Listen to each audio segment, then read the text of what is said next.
Okay,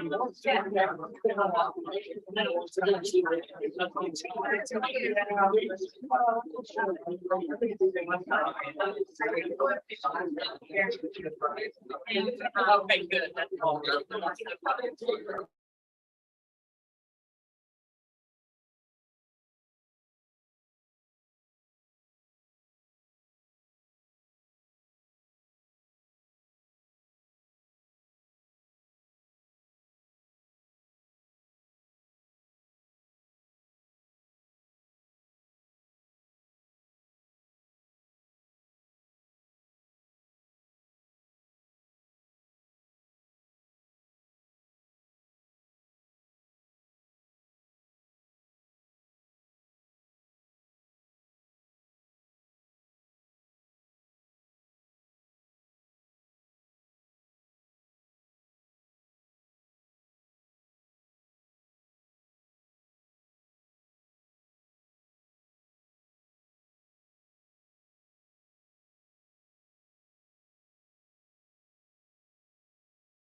Good morning.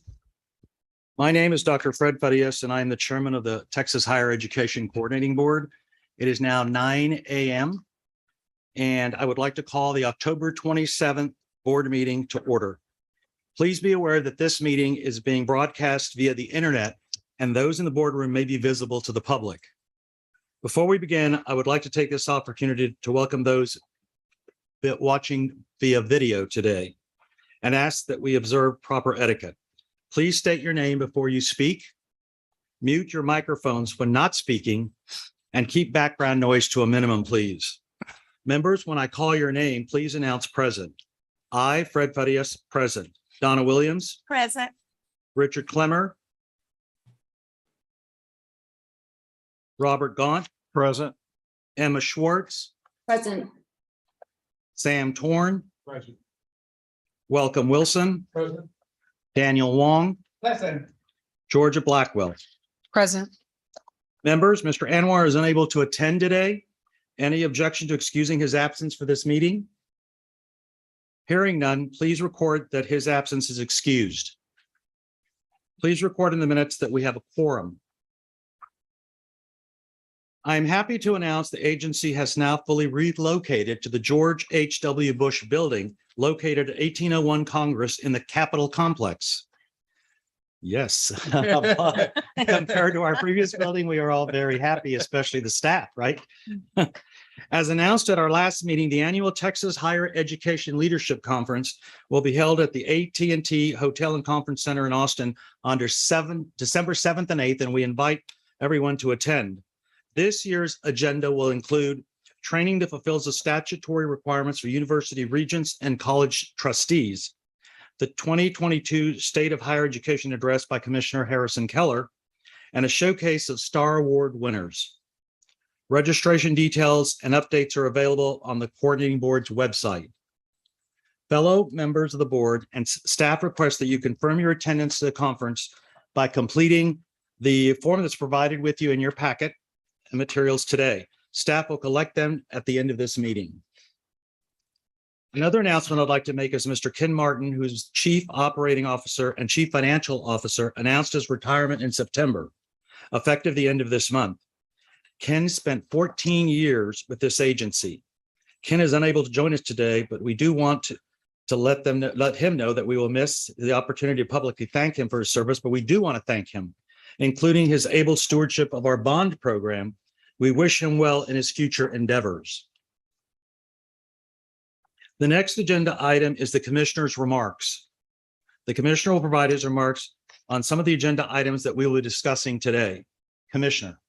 Thank you, Mr. Chairman. Good morning, board members and everyone who's joined us for our quarterly meeting. So I want to join the chairman and the rest of the board in wishing Ken Martin well on his retirement. And I want to say I'm deeply appreciative of Ken's contributions to our leadership team and thank him for his years of service to the agency. So I've been working with our team to implement our next steps to ensure continuity of operations and confident that we will have a successful transition with our new financial leadership team.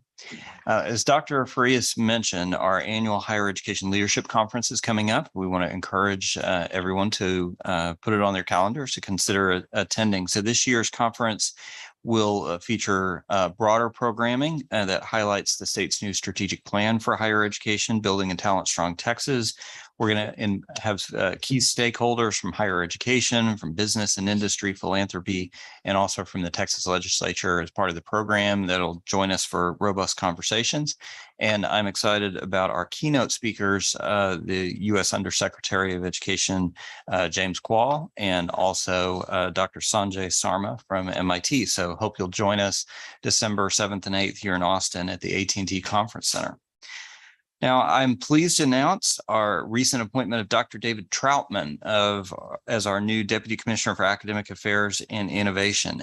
David and I have known each other for a long time, and I'm delighted that we were able to get him to come over and join our leadership team. He's going to be a key member of our executive team, leading all operational and strategic matters pertaining to academic affairs and innovation. So Dr. Troutman has extensive experience in Texas higher education. Most recently, he served as Chief Data Officer and Associate Vice Chancellor for Institutional Research and Analysis at the UT System, and has a very strong national reputation.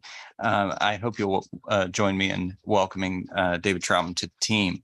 I'm also pleased to welcome Dr. Mike Villarreal as our Assistant Commissioner for our Texas Insights Accelerator, which is part of Dr. Troutman's team. So Mike most recently served as Director for the Urban Education Institute at UT San Antonio, where he worked on research to inform education policy and program implementation and philanthropic giving. So Mike is going to be leading a new effort to support the effective use of our new data infrastructure in ways that are going to align with and support higher education and our tri-agency initiative workforce goals. So please join me in welcoming Mike to our team. We also recently welcomed Maria Hernandez as our new Deputy Chief Financial Officer. So before joining the coordinating board, Maria was federal funds lead and senior revenue estimator at the Comptroller's office. She also spent almost 20 years at the LBV. So Maria has deep knowledge of state and federal appropriations processes and experience leading staff and working across teams to design and improve budget-related projects. She's going to be a terrific addition to our finance team and our agency overall, and we're excited to have you on the team, Maria. So today's major policy discussion will focus on the Texas Commission on Community College Finance, which is going to submit its final report to the governor and legislature by November 1st. So Chairman Woody Hunt and I will walk you through the commission's processes over this past year and recommendations which were unanimously adopted earlier this month. Also, in some of our key presentations, we'll have Melissa Henderson, who's Chief of Staff and Executive Director of the Texas Higher Education Foundation, sharing an update on our efforts to implement our new strategic plan, Building a Talent Strong Texas. I'm excited about this work. Look forward to updating you on that rollout. We'll also have Assistant Commissioner for Academic and Health Affairs, Elizabeth Mayer, who will lead our regular board update on our transfer initiatives. We have a lot of exciting work that's underway right now pertaining to transfer, and we're making substantial progress working in close partnership with the institutions to establish seamless pathways to improve students' completion. Also today, we're going to be announcing our 2022 STAR Award recipients. So this year's awards recognize institutions for exceptional contributions towards meeting one or more of our Building a Talent Strong Texas goals. I'm excited about the work that's happening across the state to improve student success, advance equity, and increase attainment of post-secondary credentials of value. So those STAR Award recipients will be announced today and honored during the leadership conference in December, when we'll feature this work. So in closing, I want to say I appreciate the support of the board and our many partners, including Woody Hunt and the many higher education leaders who join us today as we're working together to raise the bar for higher education for all Texans. And look forward to the meeting today. Thank you, Mr. Chairman. Thank you, Commissioner. Members, any questions for the Commissioner? Seeing none, we'll move on to agenda item 3, which is public testimony. We received one request to give written testimony in support of agenda item 10E, and that is consideration and possible action to adopt the Professional Nursing Shortage Reduction Program report. I will now read the testimony into the record. It reads, to whom it may concern, my name is Jack Frazee, and I'm the Director of Government Affairs and General Counsel for the Texas Nurses Association. I regret that have a schedule conflict and that I'm not able to attend the meeting in person. I want to applaud the Texas Higher Education Coordinating Board for its work on studying the professional nursing shortage reduction program and taking stakeholder input on how to improve the program. I am impressed by the Texas Higher Education Coordinating Board staff and the professionalism they bring to their duties. We are fortunate to have such excellent agency personnel in Texas. The Texas Nurses Association has reviewed the draft report and believes this will be a valuable addition to the legislature's discussion on healthcare workforce issues. The legislature has important work to do to rebuild after Texas endured an extraordinary pandemic. And informational items like this report will help elevate our understanding and consideration of potential paths forward. We support finalization of this report and appreciate the opportunity to be part of the discussion. You are all doing important work on behalf of the public, and we appreciate your consideration of this matter. Sincerely, Jack Frazee. Next, agenda item 4A. So congratulations to the staff. So people are noticing the great work. That's great. Item 4A is consideration and possible action to approve the minutes from the July 28, 2022 quarterly board meeting. You've had a chance to review these in advance. Do I have a motion of approval of the minutes for the July quarterly board meeting, please? Okay, we have a motion by Mr. Torn. Do I have a second? Second. Second by Ms. Williams. Any discussion? If not, members, those in favor, please signify by saying aye, and those opposed, no. Those in favor, say aye. Aye.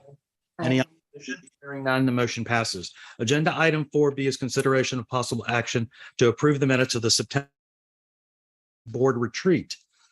Do I have a motion for the approval of the minutes for the September board retreat?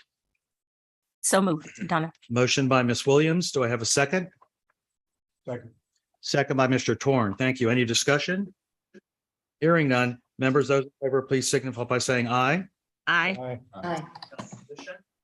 Hearing none, the motion passes. Thank you. Next is a consideration of possible action to approve the consent calendar.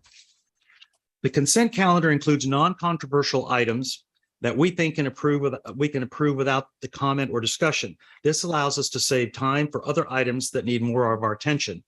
Highlighted items are in gray and the consent items on the agenda.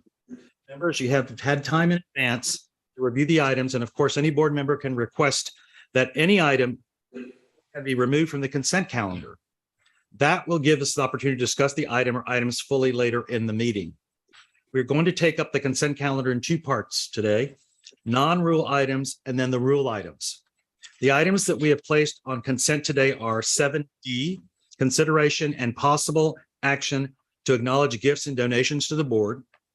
8B, consideration and possible action to approve the report to the legislature on high school individual graduation committee, IGC graduates, Texas Education Code, section 28.02591. 8C, consideration and possible action to adopt the recommendation relating to the certification of gifts are fundable through the Texas Research Initiative Program, TRIP, for emerging research universities.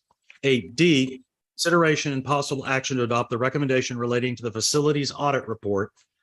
8E, consideration and possible action to approve the report on student financial aid in higher education fiscal year 2021, General Appropriations Act, Senate Bill 1, Article 3, Section 24, 87th Texas Legislature. 10B is the report on institutional requests related to new degree and certificate programs acted on by the commissioner or assistant commissioner since the last board meeting. 10C, consideration and possible action to adopt the report to the board on school closures and or teach outs pursuant to Board Rule 7.76. 10E, consideration and possible action to adopt the professional nursing shortage reduction program report. 10H, consideration and possible action to adopt the report on the recruitment of persons with intellectual and developmental disabilities at institutions of higher education of Texas, Texas Education Code, section 61.0664. 10I, consideration and possible action to adopt the report on access to higher education to persons with intellectual and developmental disabilities, Texas Education Code, section 61.06641. 10J, report on activities of the Advisory Council on Post-Secondary Education for Persons with Intellectual and Developmental Disabilities, Texas Education Code, Section 61.06641. 10K, the report on activities to apply Texas Advisory Committee, and 11B, report on grants and contracts. Members, I would also add the following items, which we heard in committee yesterday, to the consent agenda. That's 10F, consideration and possible action to adopt the transfer report 2022, General Appropriations Act, Senate Bill 1, Article 3, special revisions, provision relating only to state agencies of higher education, Section 47, 87th Texas Legislature regular session. 10G, consideration and possible action to adopt the Graduate Medical Education Report, assessment of opportunities for graduates of Texas medical schools to enter residency programs in Texas. That's the Texas Education Code, Section 61.0661B. 10L, consideration and possible action to adopt a report of the effectiveness of the Advised Texas Program, General Appropriations Act, Senate Bill 1, Article 3, Section 47, 87 Texas Legislature regular session. Members, does anyone want to add any items to the consent calendar? Members, does anyone want to remove any items from the consent calendar? Mr. Chairman, if you don't mind, at 10E, if we can just remove that and just discuss it briefly. And 10E, The nursing shortage. consideration and possible action to adopt professional nursing shortage reduction program. Yes. So we'd like to have discussion on that. That's fine, Mr. Wilson. Thank We you. will do that. And also, did you say item N on consideration and possible action to appoint replacement members to the Learning Technology Advisory Committee? And that would be Yeah. after K. Yes. Yes. Let's take it on J, K. J, J. Okay, and then we've got consent and action related to the learning technology. I think we did. Let me double check that. We're looking at L, right? He's just there. N. don't have to touch them. A, B, C, D, F, G. That would be the last one. I think that would be the. Yeah, that is not on here. Thank you for Mhm. catching that, Ms. Williams. So we will also add 10N, consideration and possible action to appoint replacement members to the Learning Technology Advisory Committee. Thank you. Mhm. We will add that as well to the consent calendar. Okay, and Mr. Wilson, we will be able to take 10E out from the consent calendar and we can have a discussion on that. So any other possible changes or recommendations from the board? Okay, if not, do I have a motion for approval of the non-rule consent calendar as amended? Okay, we have a motion by Mr. Wilson. Do I have a second? Second. Second by Mr. Gaunt. Any discussion? Hearing none, members, those in favor, please signify by saying aye. Aye. Any opposition? Not, the motion passes. Okay, so next, members, the next items on the consent and agenda are board rules. These rules are placed on the consent calendar for or either for technical, conforming, or implement non-controversial policies around which there is consensus. Members, the rules on the consent calendar are the following: 8F1, consideration and possible action to adopt proposed amendments Board Rule 22.2 concerning the general provisions for student financial aid programs. 8F2, consideration and possible action to adopt proposed amendments to Board Rules 23.94, 23.95, 23.96, and 23.97 concerning the loan replacement program for mental health professionals. 8F3, consideration and possible action to adopt proposed amendments to Board Rules 22.128 through 22.135 concerning Texas College Work Study Program. 10P1, consideration and possible action to adopt proposed amendments to Board Rules 1.130B, 6, 9, and 10 concerning the Applied Texas Advisory Committee members. Does anyone want to remove any of these items from the rule consent calendar, members? If not, do I have a motion of the rule consent calendar to approval of the rule consent calendar? We have a motion by Dr. Wong. Do I have a second? Second. Okay, second by Ms. Schwartz. Any discussion, members? If not, all those in favor, please signify by saying aye. Aye. Any opposition? If not, motion passes. Thank you. Next on our agenda item is agenda item 6 is the major policy discussion. Major policy discussions are topics of interest where staff, policy experts, and or stakeholders provide coordinating board members with information on higher education policy matters or initiatives that have a potential to impact Texas statewide. The major policies discussion meeting will focus on the Texas Commission of Community College Finance report. Dr. Harrison Keller, Commissioner of Higher Education, and Mr. Woody Hunt, Chairman of the Texas Commission on Community College Finance, will provide this overview and be available for questions. Welcome, Mr. Hunt and Commissioner. Thank you, Mr. Chairman. I'd like to start today with trying to answer the question why. And the why is why did the Finance Commission feel that our recommendations, as you'll see when Commissioner Keller lays them out, needed to be transformational as opposed to incremental. And I think to better understand our decisions there, you have to kind of look at the macro environment in which Texas as a state competes in for our share of world income. And in doing that, we've created, at least in my view, a hyper competitive environment by tax policy, regulatory policy, and our legal system. Has created significant investment and job creation. Our population growth, as everyone knows, was far greater on an absolute basis than any other state, and even on a relative basis was far greater than all but one or two very small states in the last census. So the question I think is posed is we have growth. The question, but is that growth? What's the quality of the growth? It's not just a quantity decision; it's a quality issue. So do we have growth with prosperity or growth without prosperity? To me, largely to be dependent on the post-secondary credentials of our workforce. The latest projections show on by the end of this decade, 72% of all jobs in the country are going to require post-secondary. And what that means for the post-secondary credential, the more likely than not, you will be in a job that's self-sufficient and that you'll be able to contribute, not only support yourself, but contribute to your society. At the same time, growth in jobs that don't require a high school diploma, or even those that do, are more likely than not to not be self-sufficient, which will require assistance. So it's that balance between the educational attainment levels of our workforce that will determine whether our growth is with prosperity or without. And you can certainly have one or the other, depending on how well we do in post-secondary attainment.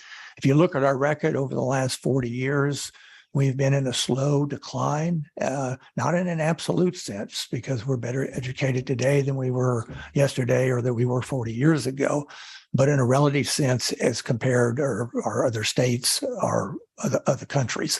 If you look at our 25 to 64-year-old workforce, the latest decade, the 55 to 64-year-olds, if we viewed Texas as a country, as the 9th largest economy, which we are in the world, they're 9th in the world in terms of their competitiveness, in terms of post-secondary completion.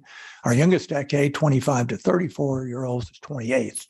So even though the younger decade is a little bit better educated than the older decade, when you compare them to those that we compete against, we're losing ground. And the cause or the fundamental challenge that we have as a state is our demographics. So and it's not that, I mean, every ethnic and racial group that we have in the state is better educated today than they were yesterday, and they will be better educated tomorrow than they are today. But the growth in Texas, it has been largely in those groups that have not been as successful in post-secondary attainment. So we have what I would call, in simple terms, a weighted average problem in that our growth has been in areas that have lower attainment. Our improvement has been across the board, but the growth has limited our ability to compete on a relative basis against others who don't have the same demographics. So, as a state, we have that challenge in a greater degree than any other state. So I think when we look at the recommendations that Harrison's going to lay out, I think you need to take in mind why we felt we had to be transformational, because we want growth with prosperity, not growth without prosperity. And it's going to take transformational policies, in the opinion of the commission, if we're going to stop this very slow decline over a long period of time and begin to close the gap in terms of post-secondary attainment, which the market is now telling us that's what you need to have in your workforce if you're going to have growth with prosperity. And with that, I'd like to turn it over to the commissioner. Thank you, Mr. Hunt. So I'd like to take the coordinating board through the process for the Community College Finance Commission, and then also walk you through some of the recommendations. So next slide, and then next slide. One more. There we go. So the commission was established by the legislature in Senate Bill 1230 to make recommendations for better aligning our state funding formulas with the state's economic needs. So you'll see here that the charge to the commission was broad, and so gave the commission the ability to take a deep dive into the current system, to look at multiple other states, to ask questions about how the economy was changing, and then to develop recommendations that would better align with our goals outlined in Talent Strong Texas, and also with changes in our workforce needs. So next slide. So the commission was composed of a mix of legislators, presidents and chancellors, and also members of the public. Thanks to the partnership with the Texas Higher Education Foundation, we were also able to commission extensive research analyses to support the deliberations of the commission. So that includes some polling of the public that I'll share some of those findings, and also detailed analyses of who's attending community colleges, what's happening as they're in the colleges, and also what some of those outcomes and cost drivers are like. Next slide. The commission organized its work primarily through three working groups, one on college operations, one on student support, and one on workforce education. Now, particularly in the work group on college operations, one of the issues that came out strongly is the different cost environment that small and rural serving colleges experience. So as Mr. Hunt mentioned, Texas has grown rapidly. We added more residents over the last 10 years than any other state, nearly 4 million new Texans. But that growth was really concentrated in a few counties. So more than half our counties actually lost population over the last 10 years. So we have 50 different community colleges. We have 2 or 3 that are about half the size of my son's high school. And then we've got colleges like Dallas and Lone Star that have 60,000 students plus. So very diverse community colleges, and they have different kinds of costs. So the work group on college operations dug deeper into these issues about the cost drivers, particularly for the small colleges. Next slide. And with assistance from philanthropy and a partnership with Jobs for the Future, we conducted a statewide listening tour with the colleges. Also did more in-depth interviews with the some of the representatives of the colleges to better understand the cost environments. And the presidents and college officials shared insights with us about what those needs would be, what challenges are, where they also saw opportunities. And you'll see that feedback reflected in the recommendations. Next slide. So briefly, to set the stage, we'd like to talk about a little bit about the broader context and just build on some of the points that Mr. Hunt made about the broader community college context. Next slide. Maybe one of the main points being that, our workforce needs are changing, and that was accelerated during the pandemic. So our best projection right now from the Center on Education and Workforce at Georgetown University is by 2030, 62% of jobs, all jobs in Texas would require some kind of post-secondary education. Next slide. So over the last 2 years, our statewide enrollments have been stable, fairly stable, more stable than you see in a lot of states, except for in our 2-year institution. So we're still down in our the data that was presented yesterday to the board. In our committee discussions, we saw that our public 2-year colleges overall are still down more than 10% in their enrollments of where they were pre-pandemic. But public universities, our ICAT institutions, our health-related institutions are actually up from where they were pre-pandemic. Next slide. Within our community colleges, though, it's important to understand that that we didn't just experience a steep decline during the pandemic. The academic and the workforce programs at community colleges have actually declined in enrollments over the last decade. So what's particularly striking is academic enrollments declined by about 100,000 students from fall 2011 to fall 2021, and our workforce education enrollments declined by nearly as much, about 93,000 from fall 2011 to fall 2021. So even as we added nearly 4 million new Texas residents, our academic and workforce enrollments at our community colleges actually declined. The only place that we saw growth was in the dual credit enrollments. Overall, individual colleges had some differences, but overall as a state, that's where we saw the growth. That also reflects, though, how when the state aligned incentives within the finance system and set out clear policies to help drive enrollments in dual credit, you can see here in especially in the yellow bar on academic dual credit, how that drove substantial increases in enrollments in dual credit over the last 20 years. Next slide. Now, it's also important to understand that there's some variation within our 2-year colleges. So within the committee discussions yesterday, we dug into this a little bit in our most recent data. But our Texas State Technical Colleges now, from pre-pandemic to our most recent estimates, they're up by more than 44%.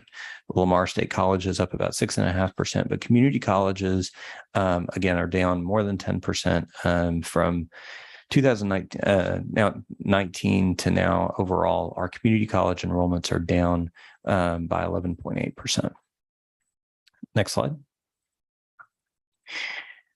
Now, for a little bit of background, some of the board members we have a work group on finance formulas. Some of you have spent a fair bit of time looking at our community college, our general academic, and our HRI funding formulas. But for the rest of the board, important context is that our current formulas for community colleges are almost all based on input. So nearly 80% of the funding to community colleges distributed through formulas is based on contact hours, the type of courses that students are enrolled in.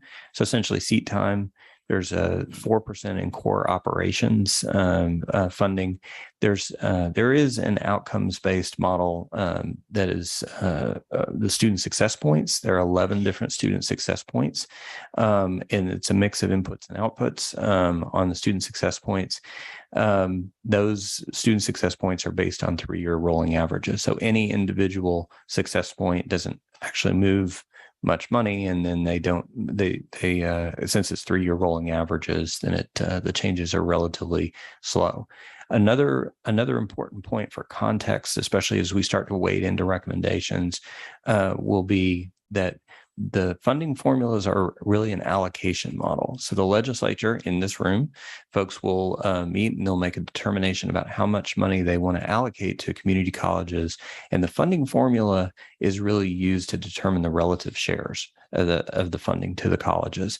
So that means that as one college receives additional funding because of the funding formula, other colleges might receive less funding. You can actually add enrollments and lose money in the current system because it's all some certain appropriation, and it's just an allocation model versus more of a dynamic funding formula like we have in the K-12 system. Okay, next slide. I did think it would be, it might be useful for us to include one other point of background from our research findings, because one of the conclusions that folks will draw on is sometimes you'll see essays around community colleges where folks will say, well, enrollments are down because people just don't value the credentials that come from community colleges, or they're voting with their feet because they don't believe that the community colleges are really going to enable them to earn credentials that would be credentials of value. So next slide. So we commissioned in partnership with the Texas Higher Ed Foundation, we commissioned an extensive public poll, 5,000 Texans, to understand their impressions of community colleges, and also what the general public feels that the priorities ought to be for community colleges and overall for the funding formula. Next slide. So what we found is striking that that Texans have very positive impressions of their community colleges. So contrary to some of those opinion pieces, we saw that 95% of our Texans had a positive impression of community colleges, with 40% having very positive views of their community college. Next slide. 85% saying that they believe that the credentials from community colleges were valuable, with nearly half of those saying very valuable. Next slide. And 2/3 emphasizing that they thought it was especially important for community colleges to award credentials that are aligned with workforce needs. These are important data points. So it suggests that folks do value the credentials from community colleges. They want to see them more focused on credentials that are relevant to workforce needs, but they do believe that the value would be there. Next slide. Another important data point is nearly 2/3 of Texans reported that they would support basing the funding for community colleges more on outcomes instead of enrollment. So all of that as context for exploring the recommendations of the commission. So next slide. And then one more. So the recommendations are in 3 major categories. So first, around the state formulas, the state funding, especially the commission's recommending a radical reform of the community college finance formulas to focus much more on outcomes. Second, focus on affordability and access for students to be able to take advantage of these opportunities. And finally, for targeted investments in college capacity. Next slide. So briefly, I'll go through each of these. So around state funding for outcomes. So this is really at the heart of the recommendations. So again, our current funding formula is an allocation model that's about 80% based on seat time, on the types of courses that the colleges are offering. The commission recommends that the majority of state funding be driven through an outcomes-based formula that would especially be focused on production of credentials of value and of transfer of students from the 2-year to the 4-year institutions, with bonuses for students who receive credentials in high demand fields, and also students who are academically disadvantaged or economically disadvantaged, or adult learners. In the research, we did see that adult learners are associated with higher costs, as folks have been out of school for a while and needing to come back in and reskill and upskill. And then finally, also, the commission recommended incentives tied to students completing a sequence of dual credit courses that would apply to academic and workforce programs. So we did see dramatic growth in dual credit. It can be an effective way for students to engage, but we don't want what one of the researchers called random acts of dual credit. We want to encourage students to take coherent sequences that are going to apply to their programs. The outcomes-based formula itself, what this would mean is driving more than 90% of the state's share of funding to community colleges on an outcomes-based formula, as opposed to an 80% of the funding being driven now based on the inputs. Second, the commission recommended that we ensure access across all of our community colleges to base levels of funding for instruction and operations. So the recommendation is that the state recognize that instruction and operations should be a local function. And so that means primarily funded through property taxes and tuition. But we see is, again, we have pretty dramatic differences in the ability of our community colleges to access funding. So we have in one of our colleges, 1 penny of tax effort per full-time student translates into about $1,100. We also have a community college where 1 penny of tax effort per full-time student translates into about $11.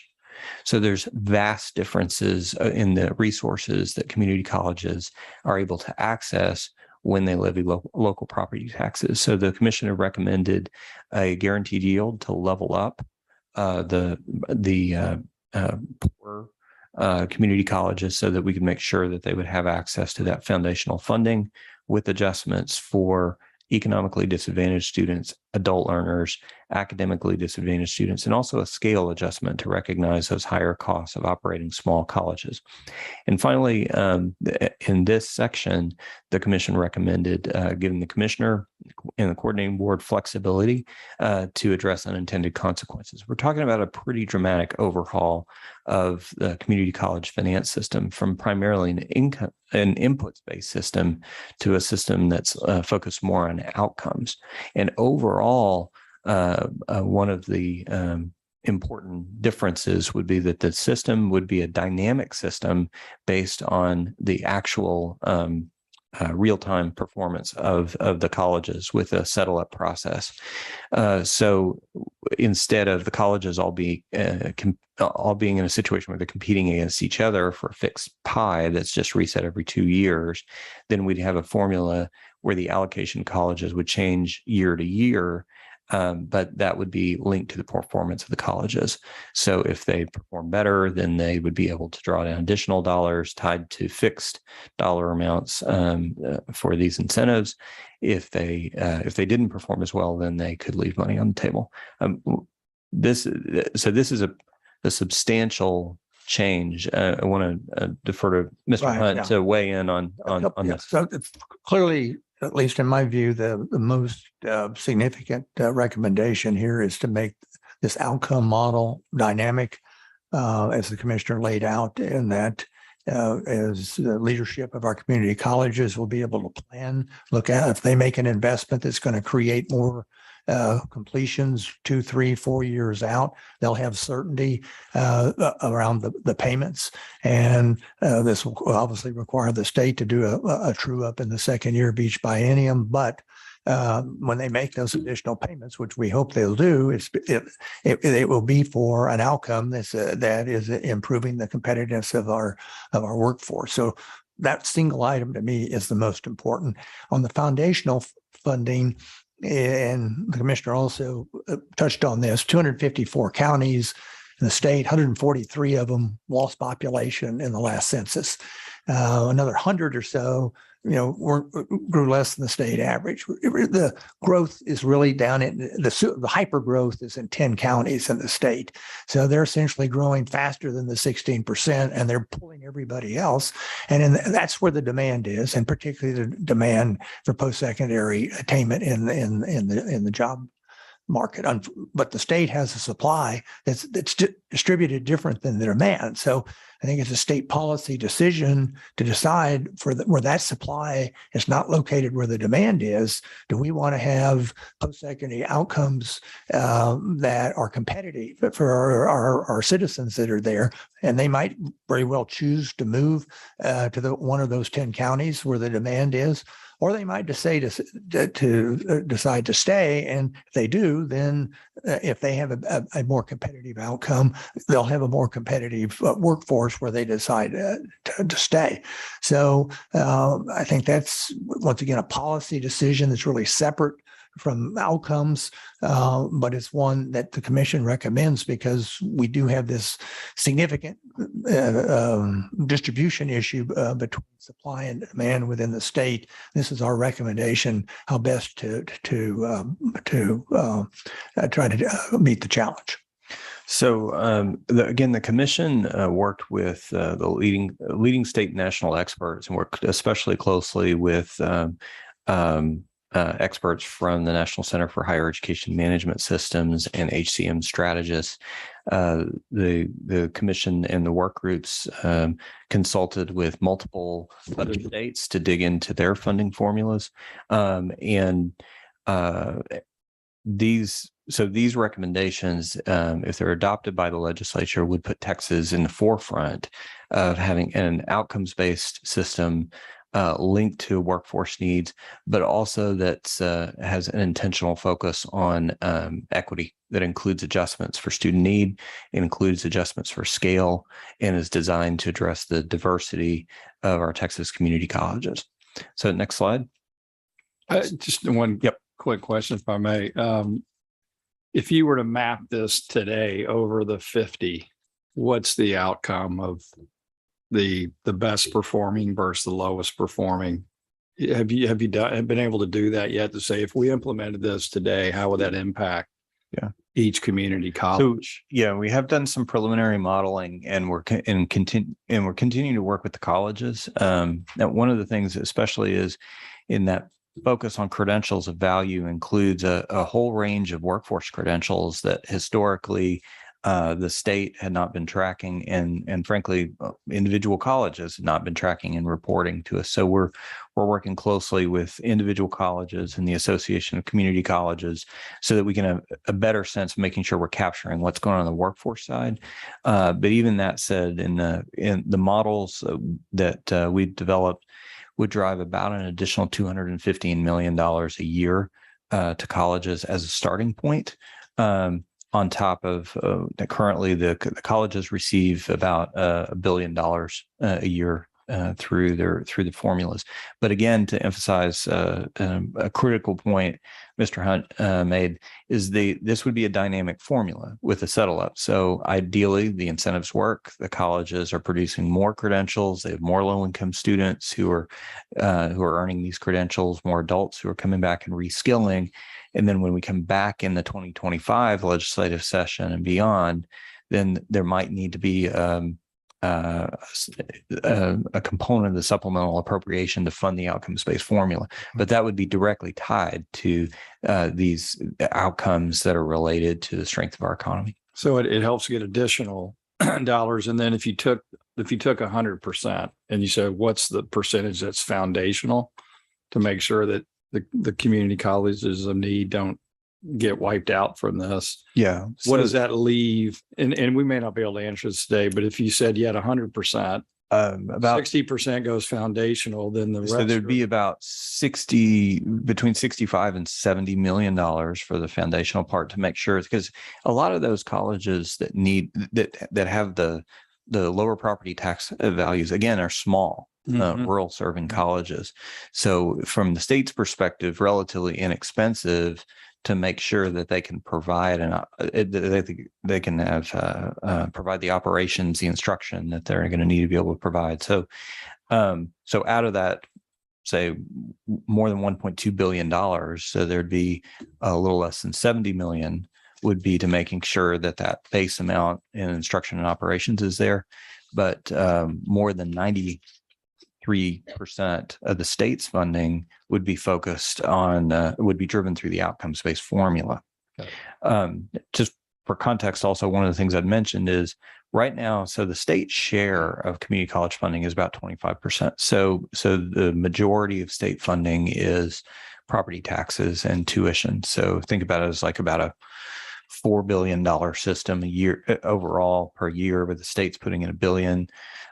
So the state's not the majority partner. So that's again why the position is that instruction and operations is primarily a local function, but we need to make sure that there's equitable opportunities across the state. Great. So Thank you. the 215 million would 65, 67 does the foundational, the remainder would be what it takes to make this transition on the outcomes, and which is really based on where everybody is on their current outcomes, with the exception there's might be maybe 3 schools that would not be, but would have to be held harmless because of their work. And that gets back to the commissioner's comments that we don't really have full information on the non-credit side. And so that number could change. It could go down or go up a little bit once we have that full information. But that 215 million does both of those items.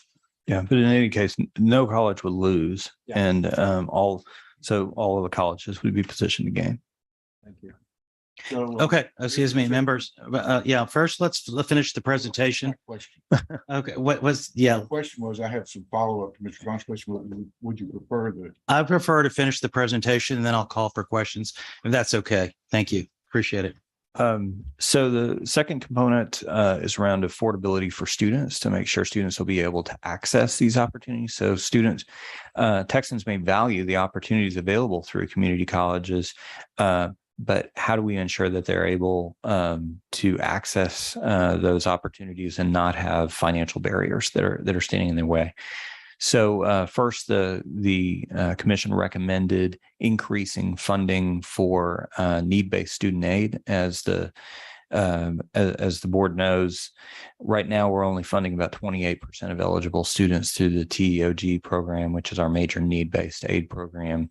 So the recommendation from the commission is that the legislature should set a new performance target for our need-based aid programs at 70% of eligible students, both for TEOG and for the Texas Grant program. So that we would both have consistent levels of funding across the 2-year and 4-year institutions, but set a new sort of, here's the minimum threshold that we need to meet to make sure that students are going to be able to take advantage of these opportunities. Second, on financial aid for dual credit. So some of the researchers dug into the question about the access to dual credit across the state. What we found is that there are some colleges that are waiving the cost of dual credit entirely. There are some colleges that are discounting the cost of dual credit for all students or for students on free or reduced, who are eligible for free or reduced lunch. There are some school districts that are paying for the cost of dual credit. There are some school districts that are paying for the cost of dual credit for students on free or reduced lunch. But there are a whole lot of colleges where none of the discounting happens and where students have to pay out of pocket. Students and their families have to pay out of pockets, sometimes not only for tuition and fees, but also for the books that are associated with those courses. So not surprisingly, what we've seen is while there's been a lot of growth in dual credit over these last 20 years, we haven't seen the increases for the low-income students at the same rate that we've seen for all students. So the commission would recommend targeted financial aid for dual credit to ensure that students who are eligible for free reduced lunch program, either because of their school or because of the individual student's characteristics, would not have to pay for dual credit courses. So that would be a dramatic step in the direction of providing access to dual credit. And finally, in this component, the commission recommended expanding opportunities for students to have work-based learning through apprenticeships, internships, work study, especially through colleges and private employers partnerships. So of course, we have discussions about Texas Works and other initiatives led by the coordinating board. Right now, we put about $5 million into our work study program. So we might include additional funding for work study, Texas Works, and other strategies. So any comments or questions on this section that you'd want to add? And so then so quickly I'll go through the third component. Next slide. And that's for strategic investments in college capacity. So we learned a lot through our administration of the GEAR funds about how to effectively use the one-time money seed grants to enable colleges to stand up programs. One of the things in particular that we learned from that is that the stronger programs generally that had employers at the table from the get-go, and in the design of those programs, the commission did recommend seed grants for programs in high demand fields, and particularly noted the importance of those employer college partnerships. Second, the colleges in the listening tour and in the ongoing deliberations of the commission also requested and recommended that the coordinating board stand up a center of work to help facilitate interinstitutional collaborations and shared services, and made some specific recommendations for areas that they thought where there might be opportunity for shared services, especially around provision of actionable data related to labor markets and what we see happening in regional and state unemployment and needs for different kinds of skills and credentials. Second, around some of the operational functions. So that could include setting up like maybe a master agreement, leveraging the purchasing power of the state around some of the different administrative systems that colleges use. Because many of our smaller colleges just can't afford to be on modern technology for the operation of their colleges. And then that shows up and they have trouble even with their compliance reporting or monitoring what's happening with students. So the idea is to be able to through shared services, provide modern technologies to those colleges. And then the third area is around sharing online courses. So of course, all of our colleges and universities have developed much more robust sets of offerings around online courses. And so the idea would be to set up state infrastructure to facilitate sharing of online courses. So for example, as we're rolling out our direct transfer degrees, we should have 10 of these by early 23. Could we ensure that any student in any college in Texas be able to complete any of those direct transfer degrees? It might mean in some cases that they would need to take a couple of courses offered by another institution, but we ought to make sure that that could happen efficiently, leveraging those online courses. The third component in the recommendations of the commission is on the non-credit credential programs. So we have a number of our colleges that have been leaders in converting non-credit to credit programs. The recommendation is to establish a state crosswalk, leveraging that work that's been done already by local colleges to enable those, especially like the non-credit workforce credentials, to be convertible to credit and stackable with other credentials so that they could count towards, say, an associate's degree or even a bachelor's degree. So overall, that's the recommendations for the commission. Very briefly, next slide. Next slide. For next steps, next week, the commission will submit its recommendations to the legislature. We're already working with the colleges and with the legislature on supporting legislative offices and drafting bills and riders need to enact the legislation. Of course, we're looking forward to the legislative session and to those deliberations. But implementation will be that will be a major lift for the colleges and for the coordinating board. So what's recommended, what's implied in the recommendations is a much more substantial role for the coordinating board and the administration of community college finance. But this is also a great opportunity to ensure that the finance system is aligned with the vision that the board has laid out and adopted in our Building a Talent Strong Texas plan. So, and if you look at the total fiscal note here, if you go back to the financial aid, that's probably 115 million or so. Although some of that could be scored with TEA and not at the coordinating board. And then the other, the capacity investment and capacity could be another 25 million. So some of it will be how it's the funding is scored, but I think the best estimates right now is 650 million for the biennium, or 325 million for the year versus about $1 billion in funding right now. So it's a little over a 30% increase in funding based on these recommendations alone. So thank you, Mr. Chairman. That concludes our presentation. Thank you, Commissioner. Thank you, Chairman Hunt, and your committee. I know that y'all have put a lot of work and at almost right at a year and Zoom calls and meetings. And so we really do appreciate all the work, Chairman Hunt, that you've done and continue to do for the state and higher education. So thank you for your service and your entire committee. Thank you, Great Mr. Chairman. job. Members, now we are open for discussion. Any questions for our panel? No, no worries. No worries. Mr. Torn.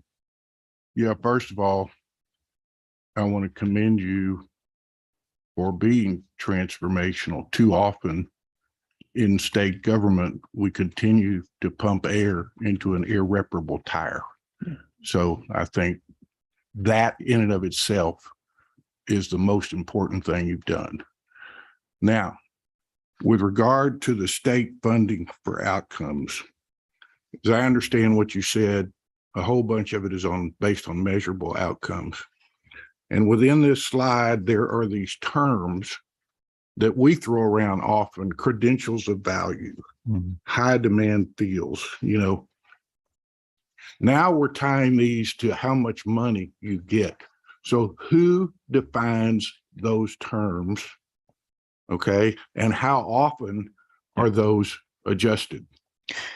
So of course, this will be, appreciate the question, Mr. Warren. So of course, this would be, that'll be one of the points, important points that we deliberate as the legislature deliberates about the legislation. And so what I would anticipate is most of that's going to would be worked out through the rulemaking process. So essentially would come back to the coordinating board. So around credentials of value, the board has put down a marker where we define credentials of value in terms of credentials that translate into a wage premium. So are you better off for earning that credential, even when you net out the typical costs? So that's the baseline for a credential of value. For targeted fields or high demand fields, what I would anticipate and what the commission discussed would link back to some of the discussions in the formula advisory committees with the institutions already, where it's a combination of what the Workforce Commission seeing statewide and also what we see in particular regions. So the demand for different kinds of credentials, demand for different kinds of skills. There's some of it like nursing and teachers, that sort of thing that we have statewide. And there's other kinds of credentials that it's going to be more concentrated in particular regions of the state. So all of that would be combined into the list of targeted fields that would need to be updated regularly, but with recognition of the fact that it takes some time to start up a program and it takes time to shut down a program. So you wouldn't want these to swing wildly year to year.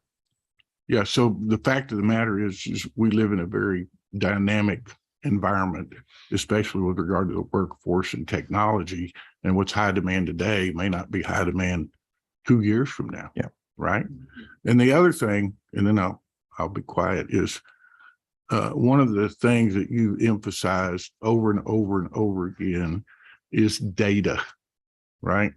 So a lot of your measurable outcomes depend on reliable and, I would say, current data. And so as we're determining these measurable outcomes, how do we ensure that the data is current so that we're not making decisions based on something that may be old, based on the evolution of the job market and the culture? Yeah, I appreciate that question. So there's this, so hanging around the background is all of the work over the last 2 years, especially funded through philanthropy and the GEAR projects on modernizing our data infrastructure.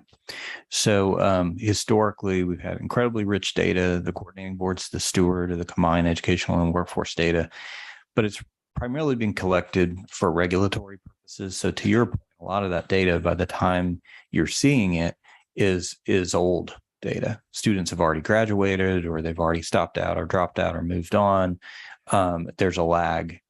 So to make this system work as envisioned, we're going to have to lean into the direction that we've laid out for the new data infrastructure, where the primary focus is on making that and making data useful, where we have actionable intelligence. So the data's got to come in and be reflected back to institutions in a much more timely way. And that's going to include a range of data that we haven't historically collected, especially around the workforce programs, because nothing hung on it, because the state wasn't funding some of these programs. We didn't have a lot of emphasis on a lot of short-term continuing education workforce programs that was really managed locally.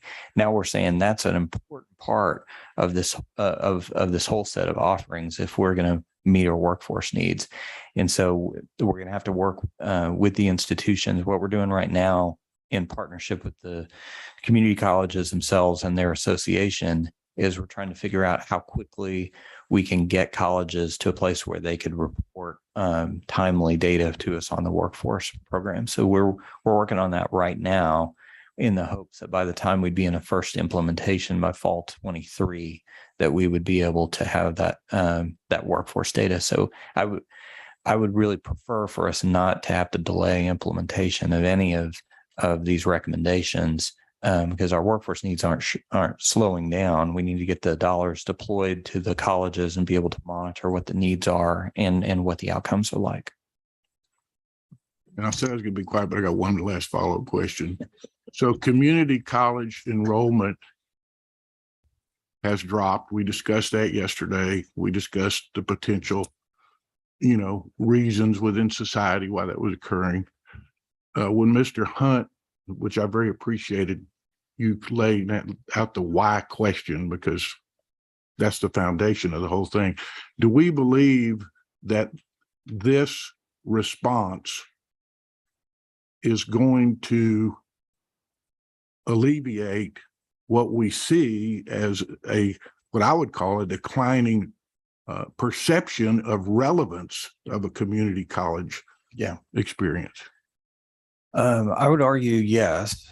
So if you look at those charts of what we're seeing happening in enrollment in community colleges, and you look at that through the lens of the priorities that were implied by state policy, the state has a really strong emphasis on dual credit programs and aligned those incentives 20 years ago to encourage high schools and community colleges to work together to make more of more college credit available to students in high schools. So in 1999, we had about 10,000 students who were enrolled in college and in higher ed and in their high schools at the same time. 2019, we had about 190,000 students. So we can see how when the state put the dollars behind these priorities and aligned the incentives, then we did grow enrollment dramatically. Now, the state didn't put the same emphasis on workforce programs. It didn't put the same emphasis on transfer.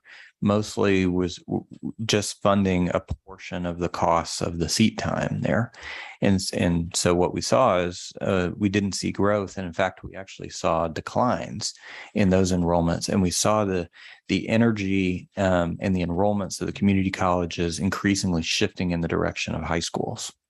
So we have colleges where 40 and 50, even in one case, about 60% of their headcounts are high school students now. So the idea is to reset the system. So we say we don't want to take our foot off the gas pedal. In fact, we want to encourage more dual credit, especially for low-income students. But we want much stronger and clearer incentives that are especially around the workforce programs, where there's a clear dynamic funding formula behind that and targeted investments and the startup costs to create more opportunities for the colleges to be able to offer those programs and encourage them to focus more energy and resources on that part of their mission. I think as a partial answer to your question also is that I think the implementation and the management of if these recommendations are adopted by the legislature, is going to, demand considerably more effort and resources from the coordinating board. So, and the commissioner and I've had a number of conversations on that, and I think efforts are already underway to build that capacity, but it shouldn't be underestimated because it's going to be dynamic and jobs are going to change. And if you're not on top of it, the system is not going to be as effective as we don't want to be incentivize last year's outcome. It's no longer relevant. And the only way that we won't do that is to have the coordinating board really on top of the management of these initiatives if adopted. I do have just want to follow up on the outcome for Mr. Thorne, actually. But first of all, I want to thank Chairman Hunt and the Commissioner. It's just exciting proposal, exciting policy, because we really need to be transformational, because we really need the community college to really step up to achieve the goal of 60-30. So, and we know that it's kind of, even without the pandemic, we know that they are kind of like doing the things, but I think if we can help them to kind of go to another level, I'm all for that. It's just tremendous work. I want to follow up on the outcomes. Again, on the high demand field, is it the outcome going to be flexible? For example, entire state, we have, I don't know how many regions we have. So all different regions have different high demand field. It's not one or two or three. They are different. So when you measure the outcome, is it going to be flexible in terms of by region? The Houston region is different from Dallas and from the rural, from the West Texas region. So is it going to be flexible, not just one set of outcome measurement? Everybody need to abide for that, and then you just develop that. So that's an important point, Mr. Wong. So there's 28 different workforce regions, and so the Workforce Commission monitors within those 28 regions what the demands are for different kinds of occupations, and has regular data coming back to the Workforce Commission. And so there's some occupations where we know we've got demand statewide, like around nurses, and then there's others that it's going to be more clustered around, say, demand for commercial truck drivers tends to be clustered in specific regions of the state more than others. I think it's important that it's both dynamic and reflects both regional and state needs. And drill it a little bit more further down, actually. As a matter of fact, even with 28 regions still really broad. So just think about one region down in, say, the Greater Houston area. So I like to see if we can kind of like look at, because every county, every local government have their own key industry. For example, in Fort Bend County or compared to Harris County, they're different.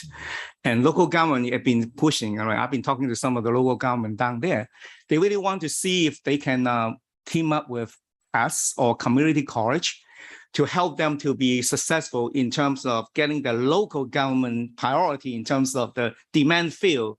And they're kind of struggling to see what's the best way to approach it in terms of working with us and and the Texas Workforce Commission. They all want to bring in workforce into their county, basically the economic development. All the economic development council like to really partnership with somebody to try to achieve their own goal. So that will be a little further down in terms of the every minute in terms of their goal.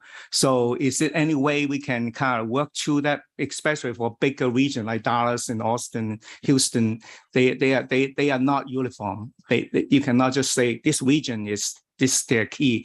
They really want to work with the community college to really bring in focus into what the workforce needs so that they can achieve their economic growth. Basically, that's my other comment. Last question is for the data. I always like to know why, but I think it's hard in terms of, first of all, why the last 2 years enrollment is down. So it's got to be a major reason. And then why without the pandemic, why the community college is really not attracting. Well, they are, but that's just.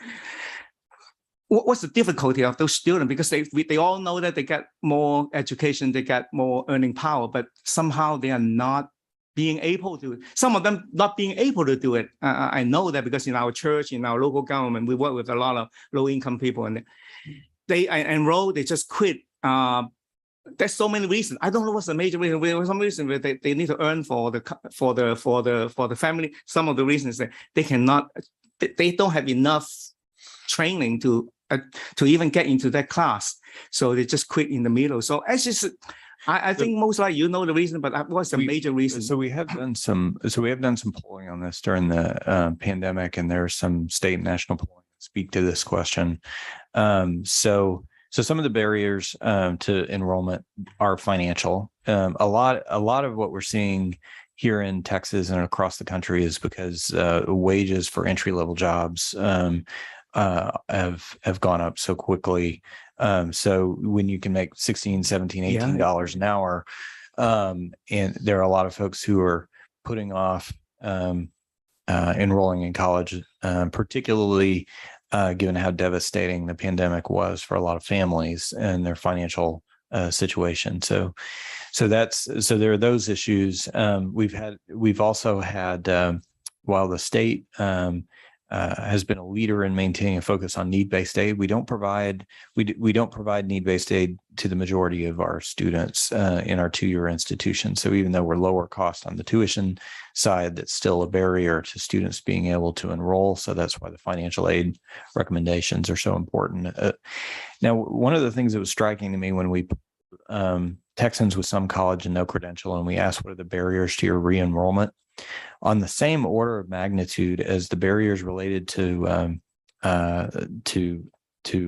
finances were barriers related to advising.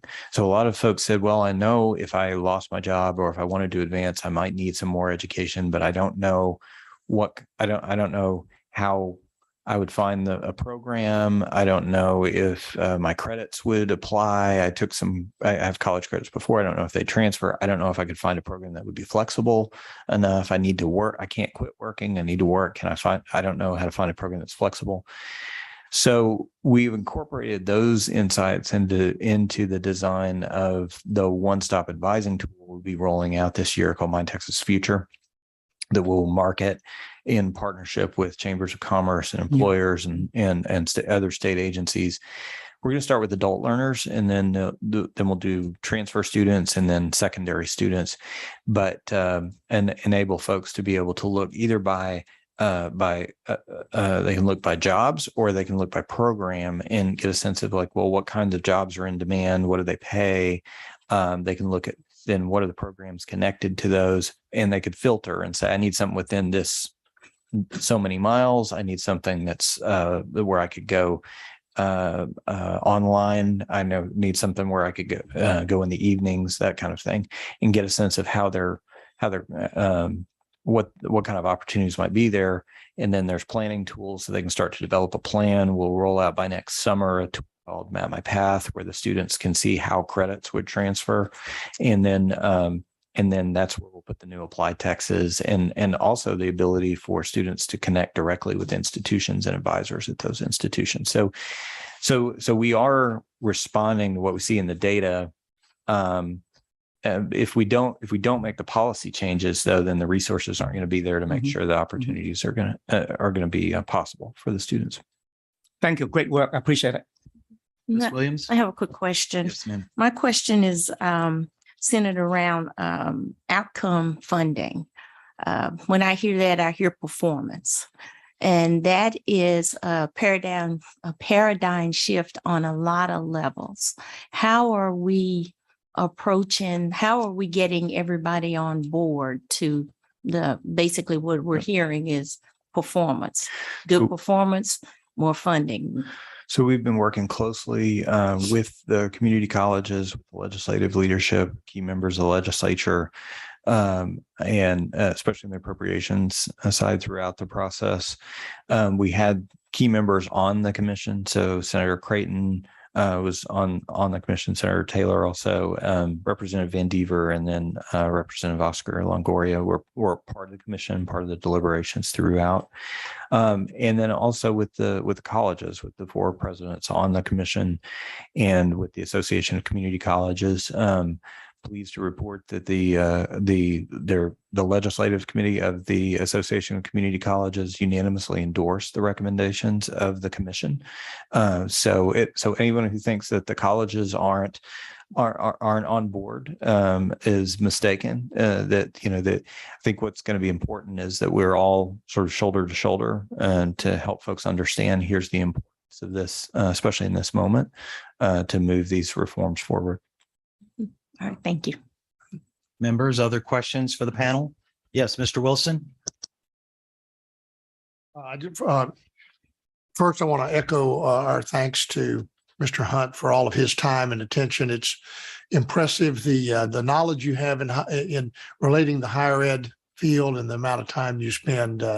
So I really feel like the students at Texas and community colleges are going to be better off in the future for many, many years because of this effort.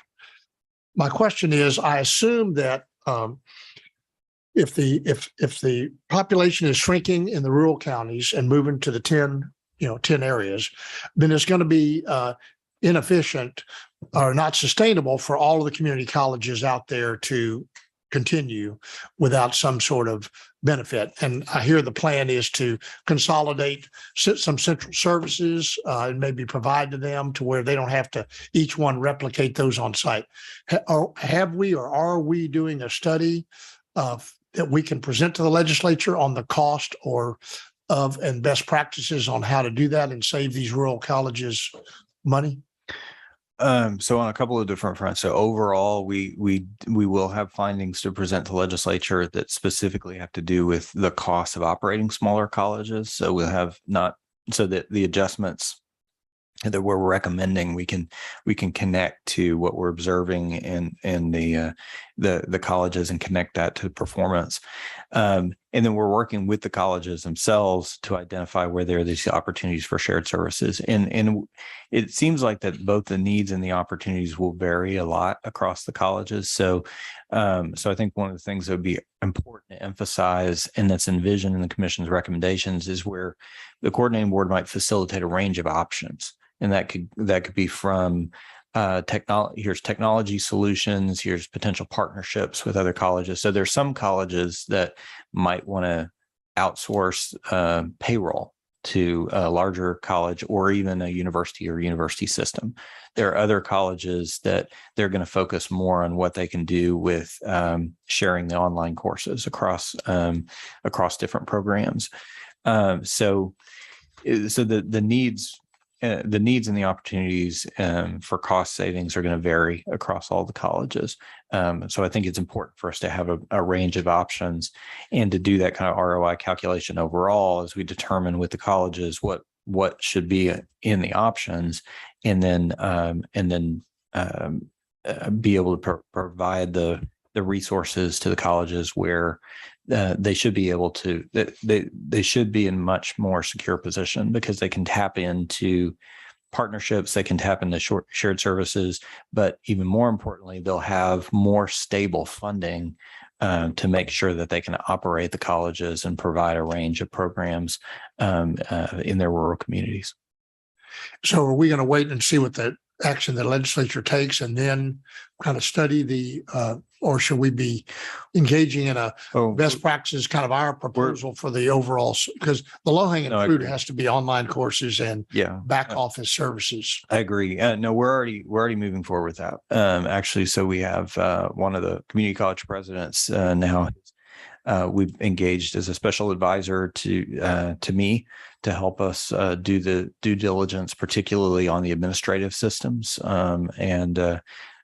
So we're working in close partnership with the colleges on that front, on the course sharing front, and then also on the labor market information. That's and so all of those are already underway. I don't want to sit up here and say the legislature, if you'd pass a bill, we could do all these great things. Instead, we're already launching the work in partnership with the colleges, and that will give us a better sense of what it's going to cost to support these over the long term, where we see more or less opportunity, and create help create some momentum for the proposals. All right, thank you. Yeah, a quick comment there. I think the role of the coordinating board, particularly the commissioner, in working with the Community College Finance Commission, has really created some relationships and opened up some opportunities that might not have been there before. So the overall relationship, notwithstanding the outcome of our recommendations, which I'm echo the commissioner's outlook that is very, very positive. But I think putting those aside, I think the relationships that have been built and the engagement, it really puts the coordinating board in a different position than you were before we started this endeavor a year ago. Yeah. Very true. I want to make sure that our members online, Ms. Schwartz or Mr. Clemmer, have an opportunity to ask any questions to the panel. Thank you. This has been a robust discussion. I appreciate it. I have no additional comments. Thank you, Ms. Schwartz. Mr. Clemmer, any questions or comments? Mr. Clemmer had technical difficulties, sir. He's not been able to join today. Okay, I just want to give them an opportunity to ask any questions or any comments. Ms. Blackwell. Just a quick comment. I think this sounds really great, and that it will give a lot of really amazing opportunities to the rural and underserved communities. And I know for me, I did community college dual credit. And so being able to offer those dual credit opportunities for lower income students, I think will really change a lot of lives and a lot of futures. So thank you for all of your hard work. Yeah. Georgia, could you remind us where you're enrolled now? For the record. Yeah, for those that don't know, by the way, Georgia is our student representative. And yes, that's a very good point, Commissioner. Georgia. I'm enrolled at the Woody L. Hunt School of Dental Medicine. So thank you, Mr. Hunt. Yeah. Members, any other questions or comments for our panel? If not, thank you again, Chairman Hunt. Thank you, Commissioner, for great work. Thank you, Thank Mr. you. Chairman. Thank you, Thank you. Commissioner. Okay, we will move on next to agenda item 7, which are matters relating to the full board. Agenda item 7A is a resolution of congratulations to Dr. Juliet Garcia on being awarded the Presidential Medal of Freedom. Unfortunately, Dr. Garcia is unable to be with us today, but hopefully she's online watching. And so today, Dr. Charles Martinez, Dean of the College of Education at the University of Texas at Austin, will accept the resolution on her behalf. Dr. Martinez, I will read the resolution and then we'll visit with you and have you say a few words, please. Whereas President Joe Biden has bestowed the Presidential Medal of Freedom on Julieta V. Garcia, a highly distinguished member of the higher education profession and an honored member of the Brownsville and Rio Grande Valley community. And whereas Juliet V. Garcia served as the president of the University of Texas at Brownsville for 22 years, the first Mexican-American woman to become the president of college or university in the United States. And whereas Juliet V. Garcia, as president of the University of Texas Brownsville, pioneered an innovation partnership between the university and Texas Southmost College, paving pathways to success for countless students and young leaders. Whereas Juliet V. Garcia then served as executive director of the University of Texas Institute of the Americas, a scholarly institute focused on searching for solutions to education, societal, and policy issues. And whereas Juliet V. Garcia has demonstrated excellence and achievement on the national and world stage as the recipient of numerous awards, including being named one of the nation's top 10 college presidents in 2009 by Time Magazine, and being named one of the top 50 world leaders in 2014 by Fortune Magazine. Now, therefore, be it resolved that members of the Texas Higher Education Coordinating Board on this 27th day of October, 2022, express our deepest appreciation to Juliet Garcia for her unwavering dedication to higher education for all the people of Texas. And be it forth resolved that the resolution be included in the minutes, and that a copy of the resolution signed by the board members of the Texas Higher Education Coordinating Board be presented to Juliet Garcia in recognition of high esteem in which she is held. So I'm going to move up here and have the presentation. We'll hold it here. And Dr. Martinez, thank you for representing Dr. Garcia.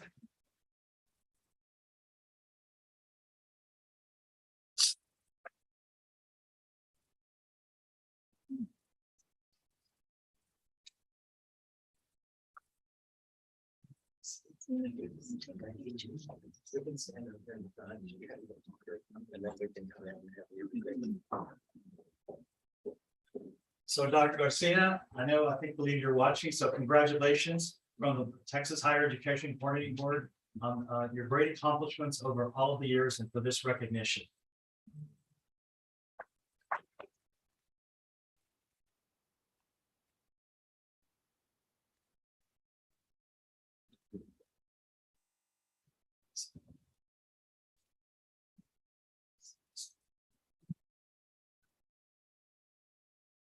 Good morning, Commissioner Keller, esteemed chairman, members of the board. My name is Dr. Charles Martinez. I'm Dean of the College of Education at the University of Texas at Austin. It's a great thrill to be here and to be asked by Julieta to come and share a few words. I will tell you, when she called me this week and said, "Hey, will you do this?" I said, "I'll clear my schedule to do this for you." And I think that's a spirit of the work that she's done in Texas and her impact. So I said, why don't you, I have lots of things I could say, but why don't you give me a few highlights? And she did. And if you know Julieta, you know that she does not need anyone to speak on her behalf. So instead, I'm going to tell you what she wanted me to say. So I want you to hear her voice in an unfettered way. And then I'll at the end offer just a couple quick reflections from me. For 22 years, Dr. Garcia served as president in an experiment on the southernmost border in Texas. If it worked, it would open new doors of opportunity for a region that for too long had suffered from a severe lack of access to public, affordable, high-quality higher education. There had been a lawsuit, LULAC v. Richards, against the state of Texas, stating the case. It was a matter of degrees, distance, and dollars. People in the RGV and on the Texas southern border had access to dramatically fewer degrees, had to travel far from home to get them, and were funded with fewer dollars. The facts were irrefutable and powerful enough that the case had been won in district court. Even the Texas Supreme Court left the facts undisputed, though reversed the decision on a technicality. Against this backdrop, and propelled with funding known as the Southern Texas Border Initiative, in 1991, the Texas Higher Ed Coordinating Board, along with the Texas Legislature, the UT System Board of Regents, and the Texas Southernmost College Board of Trustees, gave RGV the opportunity to imagine a new model for higher education, one that promised to expand opportunities for those who had for too long lacked access to public, affordable, high-quality education. The experimental partnership was approved by the Texas Higher Ed Coordinating Board for a probationary period of 5 years, and then another 5 years, and then another 10 more. For the next 20 years, we experimented testing the edges of proud tradition in a university world that wears medieval robes with great pride, and in a local environment of the community college world that demands rapid response to industry's most pressing needs. Of most importance today at this meeting was that what we needed most were more degree programs, certificate and associate degrees, bachelor's and master's degrees. But you can't offer degree programs without faculty, classrooms and labs, and books in the library. So the race was on. Grow the university partnership to keep up with the rapid growing population and meet the need that's been pent up over time. Find resources to build the infrastructure to attract faculty committed to creating new programs, often from scratch. The road to Austin and to the meetings of the coordinating board was well worn. Folks would drive up to make our case. Sometimes we got permission to offer a new degree, but every once in a while we'd hit a snack and got turned down. The drive from Austin to Brownsville is a long one. Many of you have made that trip. I know I have as part of my learning of Texas. It takes about 5 hours, and that stretch along the King Ranch is particularly lonely. These were the days before cell phones. So Dr. Garcia had plenty of time to think hard on the drive home, how she would announce the news of having been turned down yet again. We had created a community university by combining scarce resources, fiscal, and human resources for a community college and an upper level university. We had eliminated all transfer barriers for students. We had reduced administrative costs by over 50% by combining jobs and eliminating duplication. We literally built an autonomous new university on top of a small but beautiful and historic community college campus of 49 acres. But the long shot paid off for the state of Texas because there is nothing wrong with the human capital and the RGV, and a little opportunity can't solve. Today, we have thousands of children playing and winning in a state and national chess tournaments, many while they're learning English as a second language. Today, we have a new university that once again combined fiscal, and human resources to two previously separate universities to create a new autonomous, PUF-eligible university in the UT system, UT RGV. Today, we have music majors competing internationally, in a physics department that now offers a PhD in physics and was instrumental in getting SpaceX to choose our community from which to launch its rockets. Today, we are home to only the second of its kind in Texas, Math and Science Academy, that brings juniors from high school to begin their university studies on our campuses and then launches them to medical school, engineering, and biomedical careers. 2 years ahead of schedule. Today, we have our own medical school. And today, UT RGV has won the U.S. Final Four competition, not basketball, but in chess. First in 2018, again in 2019, and then after taking a year off because of the pandemic, again in 2021. Do you remember the training wheels that would be put on bicycles to help a child learn to balance on their own? We needed training wheels for a good long while. We needed the higher ed coordinating board to help us experiment, not as gatekeepers, but as innovators, willing to let us stretch, invent, innovate, and every once in a while fall off and help us get back up again. So today I thank you for honoring our work in South Texas and the work of every college and university president in the great state of Texas that needs you to continue to do the same today.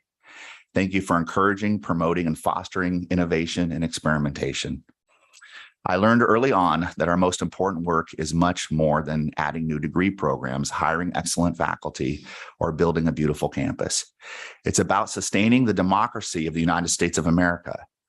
It is about investing in the next generation of citizens and the very essence of our democracy, helping them become involved and engaged citizens that vote, that volunteer, and that defend our democracy. Because once engaged, once invested, the next generation will sustain our democracy. That is why we do this most important work. I think you can appreciate why I did not want to paraphrase. You heard her voice there. I will tell you just real briefly a quick reflection when she asked me to do this, and I thought about the impact she's had. So she has been one of my advisors for the 4 years that I've been in Texas. Special trip just to go see her. And if you haven't had a chance to visit with her, I strongly encourage you to do so, not just for the history lesson of the power of place in Texas, but her continued vision and championship for higher education in the state and its access. What I thought about when she asked me to do this, and I needed to clear my schedule this morning, was that in all of our work in public higher education, we are ultimately addressing a complex problem, which is that these systems are designed to be the vehicle for social mobility, the great way in which we can take the challenges of society and rise above them through education. They're door openers. Community colleges, the work we do in public higher education, they're designed to be door openers. Too often they've acted like gatekeepers. Ultimately, the work that she's championed, the work that all of you champion every day, the work that I'm committed to doing is about that, moving from gatekeeping to door opening. And I already heard that this morning in the presentation we just had. So I am grateful to your work. It is an honor to represent Dr. Garcia here this morning and to wish her congratulations on this incredible recognition. Thank you, Dr. Martinez. Very well said. As most of you know, I'm from the Rio Grande Valley, from McAllen, and have known Dr. Garcia. We're friends for many years, and we're very proud of her. And many of you may not know, but she still is teaching communication at UTRGV in Brownsville. So she continues to give back and mentor to students. So she's a treasure, and we wanted to honor her, congratulate her on the highest civilian award any U.S. citizen can get. So we're very proud of her representing higher education, all she's done and is continuing to do for higher education. Again, Dr. Garcia, I think you're watching. If you are, congratulations, and we're very proud of you. Thank you, Dr. Martinez. Okay.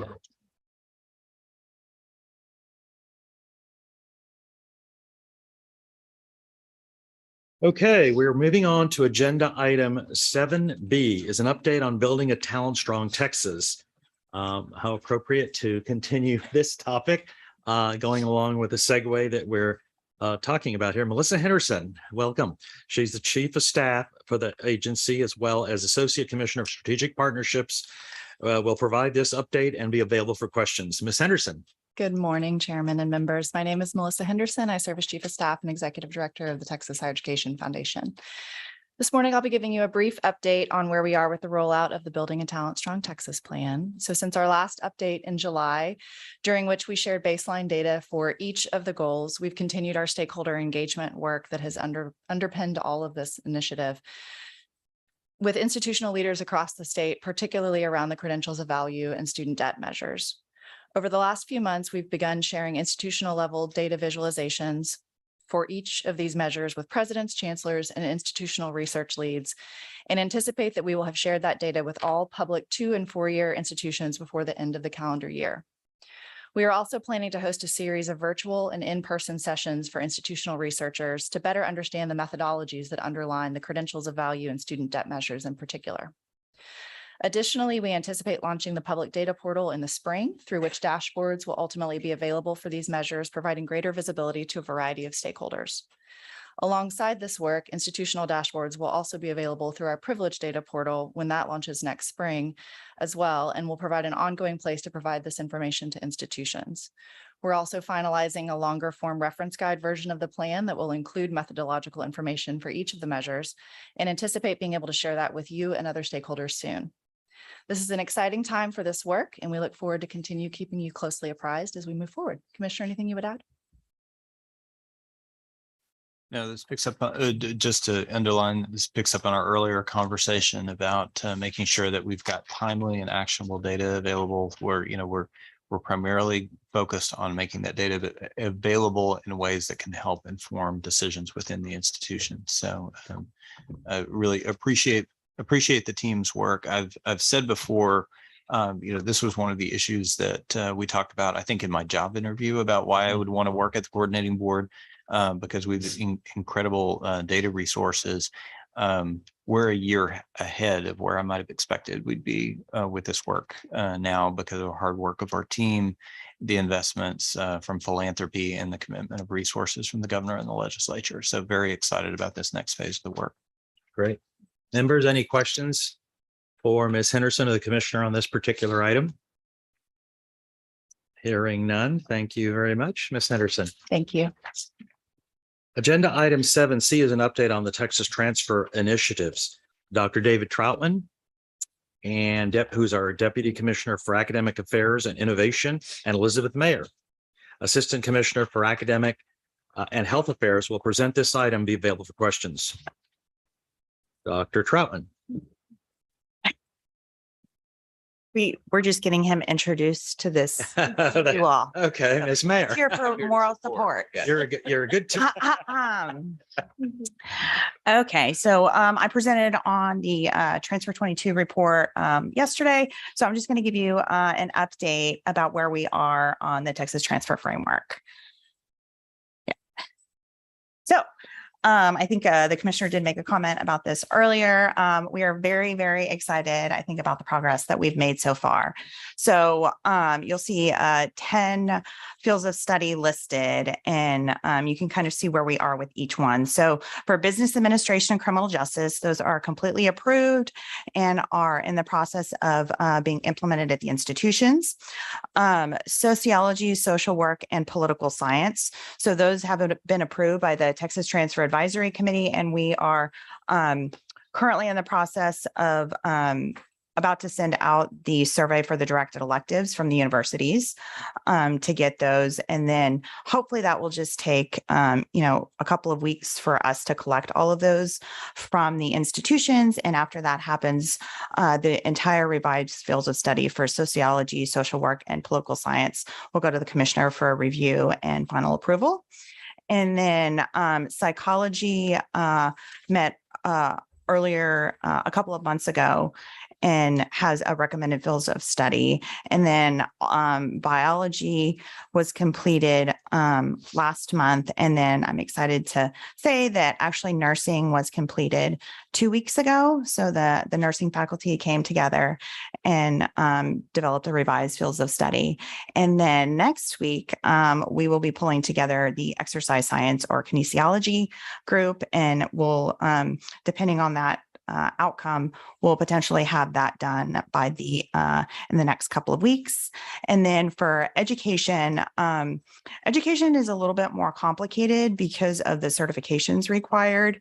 So what we did is we pulled together a work group to think through what's going to make the most sense. And so far we have the work group just recommended 3 different potential fields of study for education. So one would be EC through 6 and 4 through 8 core subjects. The second would be 4 through 8 and 6 through 12 ELA, social studies, and history certifications. And then group 3 would be 4 through 8 and 6 through 12 math and science certifications. So that's just what the work group develops. That could shift depending on when the faculty come together. But that is an exciting groups that will be coming together most likely in January. So thus far, based upon the groups that have met, we've had over 260 faculty participate from across the state. So they are involved in this work. I think one of the things we heard from the work group is some people didn't feel like they had a seat at the table. So the way that we do the nominations now, it goes out to everybody. And some of these groups can get quite large because it just has to have an equal number of community colleges and universities. So they can get to be 35, 40 people, but everybody has a seat at the table. And then just some other things, the communications division, I think I mentioned this last time, is developing a brand and promotional campaign for the transfer initiative, which would be known as Texas Direct. And this will promote the Texas Transfer Framework, the direct transfer degree, and TTAC. And then lastly, I also wanted to highlight the Texas OnCourse team is in the process of developing the modules that will be shared with counselors, advisors, and other educators across the state, which will be instrumental for more stakeholders, including students and families, being made aware of the transfer initiative to improve student success. And as of right now, the plan is for that to be completed by the end of the calendar year. And that concludes my update. Great. Thank you. You also gave a great update yesterday. So the commissioner and I were questioned yesterday at the Texas Higher Education Foundation meeting. A shout out to the foundation. Great meeting yesterday. Melissa, Neil Adams, if Neil's listening. But that question came up and it's a really good question about the detail. And so thank you for yesterday's report and today's report, because there were members that were questioning how the intricacies of that work. So it's complex, yes, but y'all are doing a great job, and the work groups are well distributed. And thank you for opening up for more representation. Yes. Commissioner, would you like to add that? So people are noticing the work that just your group is doing. So thank you. So we're very excited about this work. We had set a goal to by 2023 to have 10 these more robust transfer pathways defined. So these are going to enable Texas students to be assured that all 60 hours that count towards an associate's degree would be able to transfer seamlessly towards a bachelor's degree. But they were developed with a new governance structure it was developed in partnership between our four-year institutions, our community colleges, and I will say as an aside, they did extensive work on this throughout the pandemic as they were working on all these other issues to lay groundwork for what we're able to do now in rolling out these new Texas Direct transfer degrees. So we're very excited about this work and excited about the branding, the rollout. This will also be an issue that we want to make sure is on the radar screens of our policymakers during the legislative session, because we may need their help to make sure that we can make students' completion of the Texas Direct direct transfer degrees visible, ideally on the transcript, and also make sure that that everybody's going to comply with all of the effort that's been put in on the 2-year and the 4-year side. We want to make sure that this is able to be implemented seamlessly for students and for our institutions. So we're very proud of this work and grateful to our institutional partners that we've been able to get to this point. Good. So I saw several members of the legislature at the Texas OU weekend, and a senator who's maybe watching, or his staff. This is the report that we talked about and you reminded me about. Members, do we have any questions on this? Okay, if not, hearing none, we'll move on to the next item. Thank you. Thank you. Agenda item 7D was approved on consent. Agenda item 7E is consideration and possible action on the performance evaluation of the Commissioner of Higher Education, General Counsel, and Internal Auditor. This item would be postponed until later in the meeting when the board will conduct an executive session. Agenda item 7F is consideration and possible action to adopt a resolution authorizing the issuance of state Texas college student loan bonds in one or more series and delegation of the authority for fiscal year 23 for administering and approving the activities necessary to complete the sale of the private activity bonds. Members, you have supplemental materials for this printed in the goldenrod paper. Glenn Osher, Director of the Financial Reporting, will present this item. Richard Donahue, partner for McCall, Parkhurst and Horton, and Lee Donner, Managing Director of Hilltop Securities, will be available to answer any questions. Mr. Osher. Thank you very much, Mr. Chairman and members. Excuse me.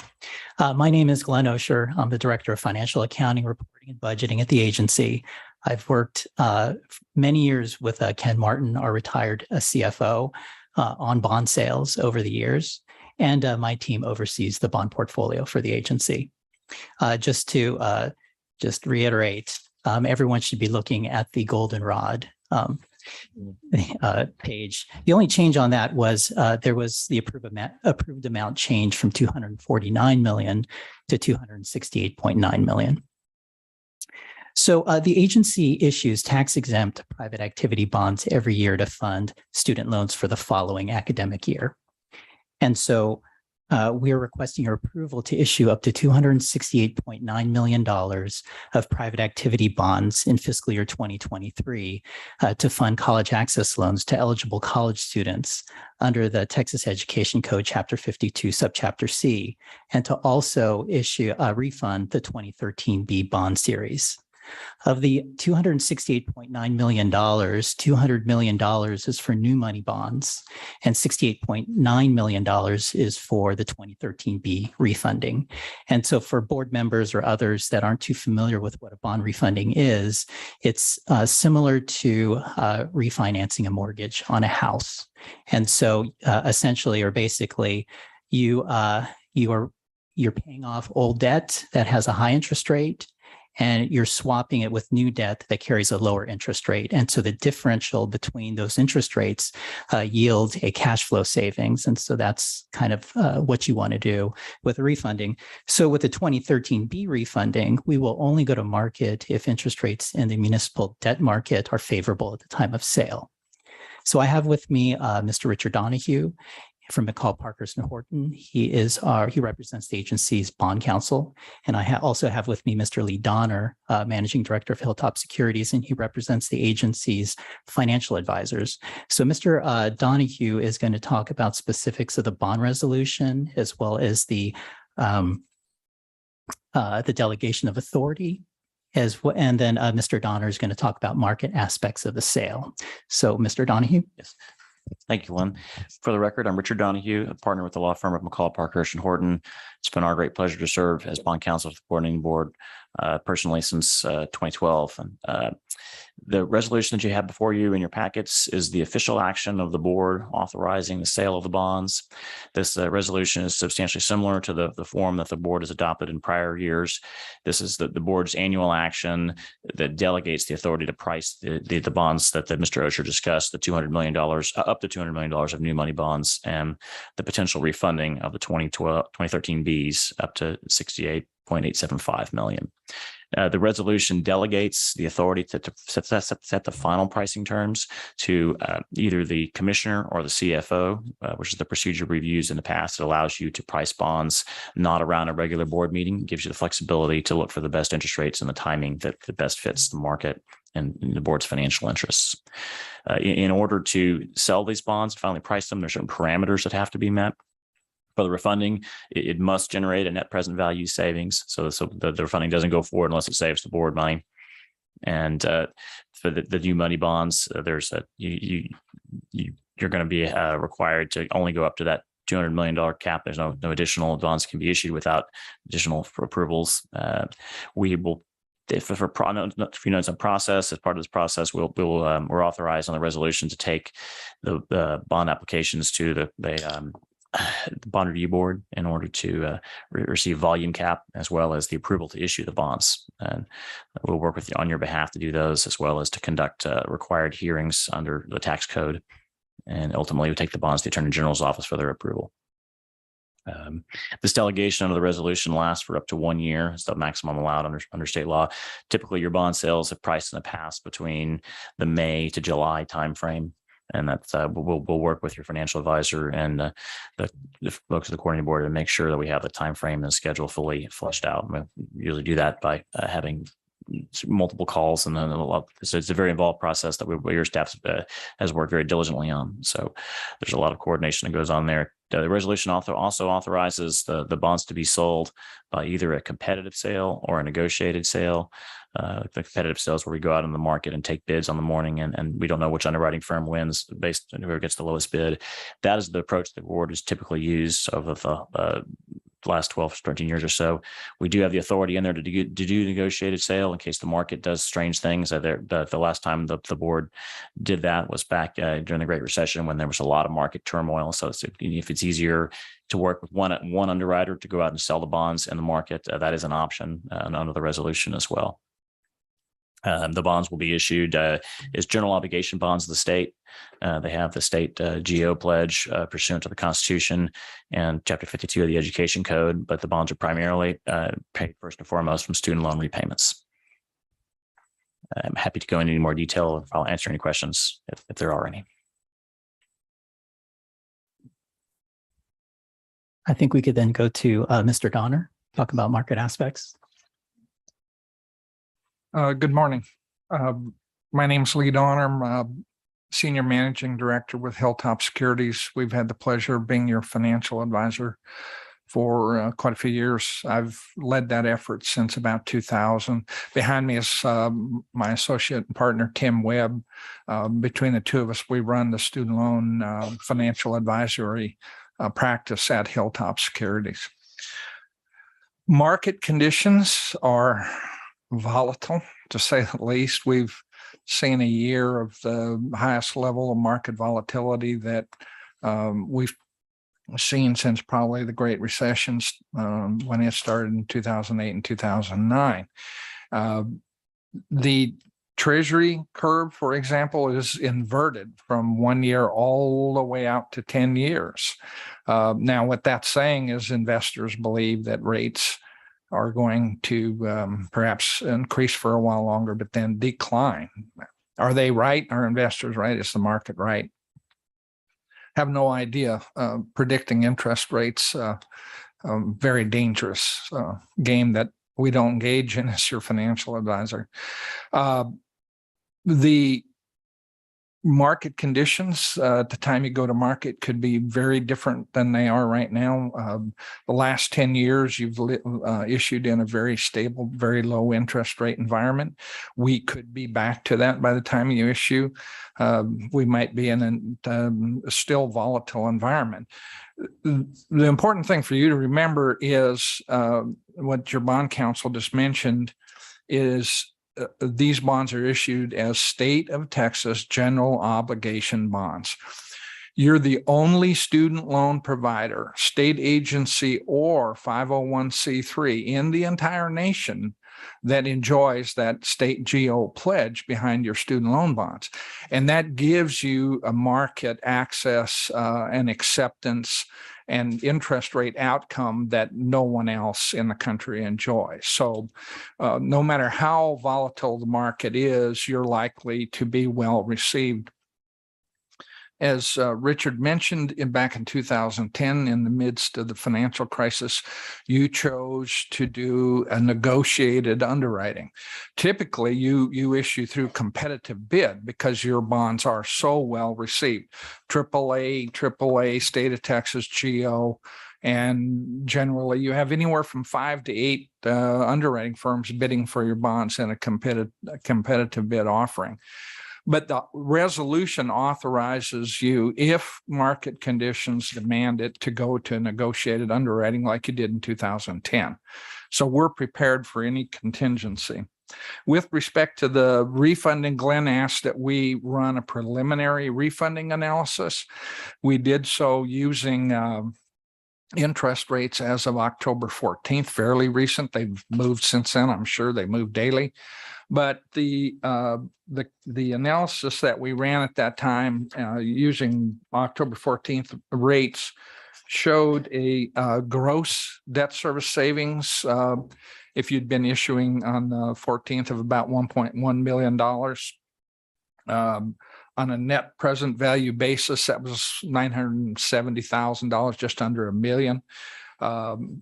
We ran another analysis assuming a 41 basis point across the curve interest rate increase.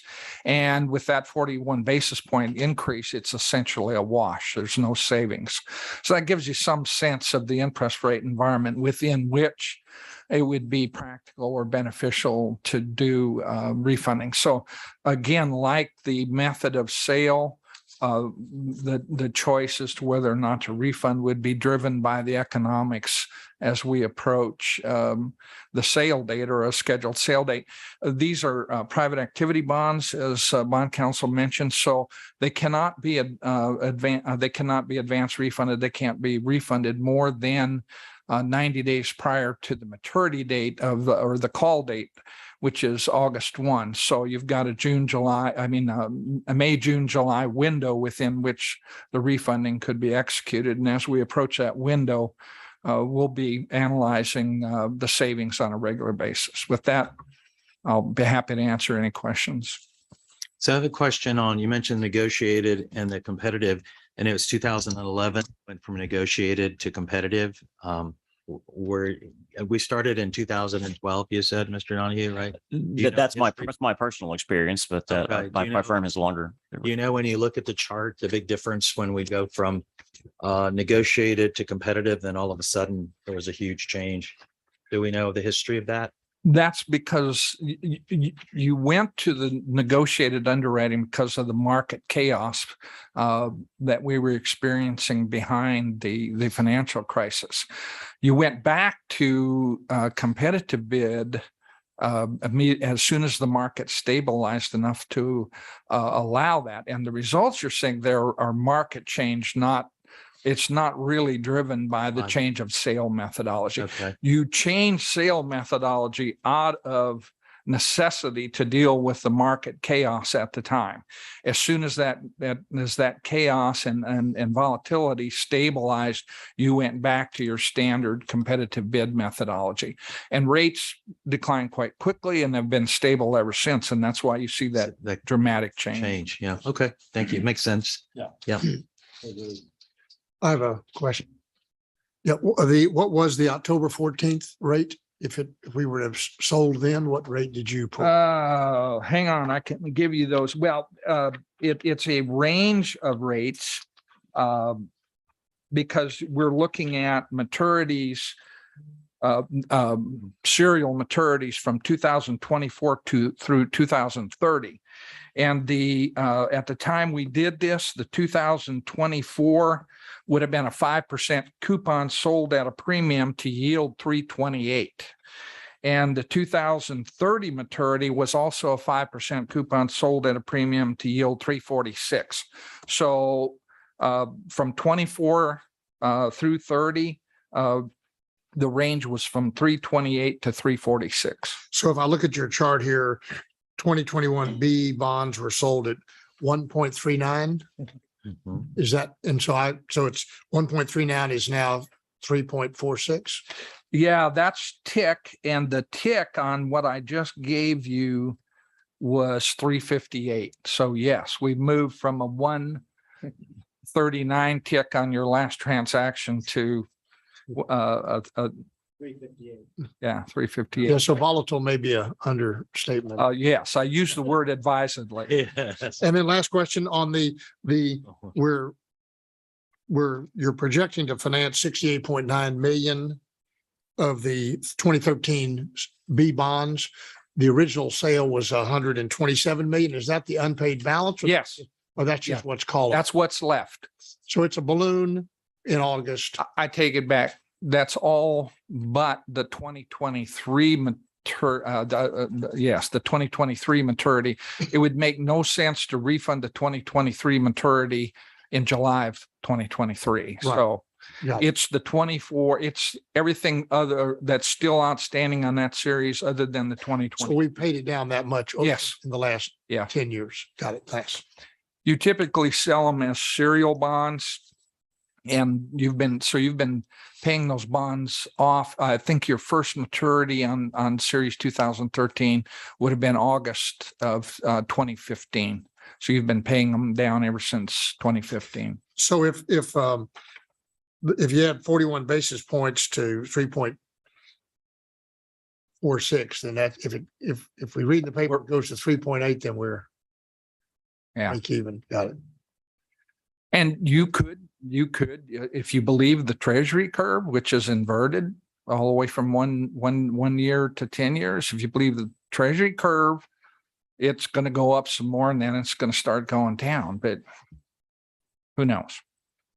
If I could just make a quick statement here to make it more understandable. So this refunding analysis, if you look back at the last 4 refundings we did, we look at the net present value savings percentage, and we typically have done about 20%. I mean, it's pretty significant. So the cash flow savings was amazing for the agency. But this refunding analysis and the current market rates that we're in, with the 2 scenarios, one was a break even, the other one was like 1.4%. So just to give you a comparison of, it's not really favorable at this time based off of this analysis that we should pursue the refunding, but we want to at least have that in the bond resolution, that if interest rates go down over time, then we can act on it because we've already gotten the authority. Got it. Yeah. Well, that's the authority you're asking. Yes. For today. So how are we health wise, would you say, Mr. Osher, in terms of besides of the volatility and all? Well, there's also the new money bond issues that we're also asking for. So there's the refunding piece and then the new money issues. I think that we definitely rely on our financial advisors to help us out along the way because we don't have a crystal ball to know where we're going to be when we go to sale. So just to give you an idea, we're looking at like issuing in pricing in May and selling our bonds, closing on our bonds in the June timeframe. And we project to do about $150 million. It's currently we're in a good place, but market rates can turn at any point in time. So it's kind of hard to gauge it right now. But as of right now, things we have to go to sale because for the new money bonds, because we have to fund the next academic year. So that's clear. It's just the refunding piece is the wild card here because we just don't know where interest rates are going to fall. The refunding analysis currently doesn't tell us that we should go to sell to refund those bonds. It wouldn't make sense, but it might change. So we'll continue to have the refunding analysis done by our financial advisors to see where we're at. Absolutely. Other questions or comments for the panel, board members? Okay, very good. So if not, do I have a motion to adopt a resolution authorizing the issuance of the state of Texas college student loan bonds in one or more series and delegation of the authority for fiscal year 23 for administering and approving the activities necessary to complete the sale of the private activity bonds? Motion by? So moved. Motion by Ms. Williams. Do I have a second? By Emma. Second by Ms. Schwartz. Thank you. Any discussion? If not, members and those in favor, please signify by saying aye. Aye. Any opposition? Hearing none, the motion passes. Thank you all very much. Thank you. Okay, we move on to agenda item 7G as an update on the STAR Award program. This is an informational only item, members. Carl Kruger, Senior Policy Director, and Dr. David Troutman, Deputy Commissioner for Academic Affairs and Innovation, will provide this update and be available for questions. Mr. Kruger. Welcome.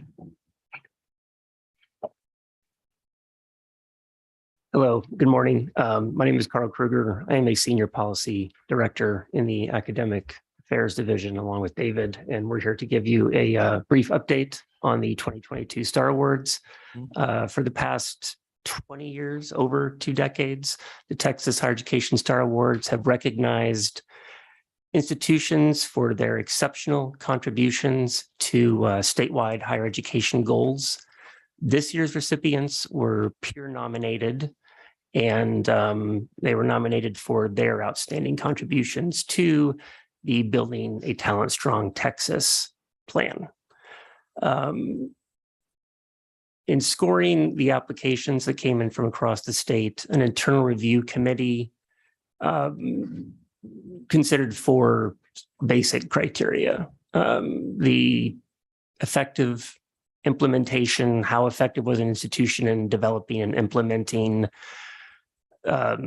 programs that advance the goals of Building a Talent Strong Texas, effective implementation of strategies that created equitable opportunities for students to pursue and attain credentials of value, a commitment to submit data and participate in the student success inventory, along with some additional supporting data and evidence, and the creative and innovative nature of the strategies that they developed. So based on that criteria, along with input from the chairman and the commissioner, we are pleased to announce the 2022 STAR Award recipients as soon as the slide, the one and only slide we have this presentation comes up. In other words, drum roll. Right? And here we are. We have 5 this year. As you can see, we have Amarillo College for their co-requisite program, Del Mar for their continuing education programs, San Jacinto College for their work-based learning programs, as well as the University of Houston for their scholar enrichment program, and the University of Texas at Arlington for their e-learning transformational model program. These recipients will be asked to prepare a short video and a poster presentation. And as the commissioner mentioned earlier, they will be recognized at the STAR Award reception during the leadership conference in December. I will quickly say that as But part of this process during my first few months here at the agency, I will say that the Star Awards truly do provide a unique opportunity to not only work collaboratively across divisions within the agency, but really more importantly, learn about all the amazing efforts that our institutions of higher education are involved with, and how, on a more practical level, how those efforts are advancing the goals of building a talent strong Texas and hopefully improving student success across the entire state. Before I ask the commissioner if he has anything that he would like to add, which I don't think he does, I would just like to sincerely thank everyone who was on the internal review committee. Their dedication and hard work was amazing, and allowed us to review applicants, and I think some pretty worthy recipients for this year. So if there's nothing else from David or the commissioner, I can answer any questions that you might have. Yeah, members or commissioner, do you want to make a comment, or you're good? Yeah, I would just want to echo the thanks to the internal review committee, and also thanks to the board for the opportunity to recognize the institutions at the leadership conference. Yeah, I look forward to it. I think it's one of my favorite parts, besides your update, of course, your keynote speech, Commissioner, is seeing the excitement of the representation from the colleges and doing the presentation at the reception. And I also want to thank all those that applied. So I had to thank you for your staff, for the staff for allowing me to review, just great applications. I know it's tough for the committee to make it, but I want to thank all those that applied and encourage next year for those listening to apply, because it's a big honor to get the Star Awards, and it's a great tradition that the coordinating board has started. So we always look forward to that during our leadership meeting. So thank you to the work of the staff for doing that. Members, any comments or questions? If not, we will thank y'all very much. We will move on now to agenda item 8, which is matters relating to the Committee on Innovation, Data, and Educational Analytics, chaired by Javed Anwar. Vice Chairman Welcome Wilson will provide today's update. Welcome. And thank you, Mr. Chairman. Thank you for joining us for the matters relating to the Committee on Innovation, Data, Educational Analytics. Yesterday in committee, we heard an update on the Data Modernization Initiative and Talent Strong Texas Data Insights. Agenda item 8B through 8F were approved on the consent calendar today. This concludes our portion of the meeting. Thank you. That was a good short. Although we did cover a lot of detail in the committee meetings. Yeah, Donna, that was 32 seconds. Yeah, that was very good. There was a lot of work done on the committee meeting. Okay, next item, I believe, is lunchtime. And we'll go ahead and take a break at this point, or would you all like to go through? Okay, because we're gonna have to take a break in the middle of it because there's a lot more to come. Yeah, I think we just take a break at noon or something. No? Okay, we'll do around noon. Is that better, Sam? Because we've got a good ways to We go. got people here, the sooner we can get to them, the better. And Yeah, if we have to will. wait- if we have to we'll wait go forward. 45 minutes to eat, we can wait 45 minutes to eat. Okay, is everybody okay with that? Moving on? Sure. Okay, so then we will, Yeah, the Domino's app. we'll postpone. It's So me. we will we'll move on to matters relating to cause. Agenda item 10, in matters relating to the Committee on Academic and Workforce Success, chaired by Vice Chair Donna Williams. Miss Williams. Perfect. All right, thank you. Good morning. During the Committee on Academic and Workforce Success meeting yesterday, the committee approved the following items. Minutes from the July 27th meeting, a report on school closures and/or teach outs, a motion for withdrawal of recognition for the Accrediting Council for Independent Colleges and Schools, the Professional Nursing Shortage Reduction Program Report, the Transfer Report 2022, the Graduate Medical Education Report, the report on the recruitment of persons with intellectual and developmental disabilities, institutions of higher education in Texas, the report on access to higher education for persons with intellectual and developmental disabilities, the report on activities of the Advisory Council on Post-Secondary Education for persons with intellectual and developmental disabilities. How many times do I have to say that? A report on the effectiveness of the Advice Texas program, the request to extend the current contract with a vendor for the virtual advisory project, 5 requests for new degree programs, amendments to board rules 1.130B6, 9 and 10, 4.233, 4.236, and 4.237. Adopt the board rules, chapter 2, sections 2.1 through 2.184. The committee also heard reports on the Applied Texas Advisory Committee. Agenda items 10B and C were approved on the consent agenda. Agenda items 10D is consideration and possible action related to the withdrawal of recognition for the Accrediting Council for Independent Colleges and Schools, ACICS, pursuant to Board Rules 7.6A, 2B, and 7.6B. Matt Parsons, Assistant Commissioner for Workforce Innovation, will present this item and be available to answer questions.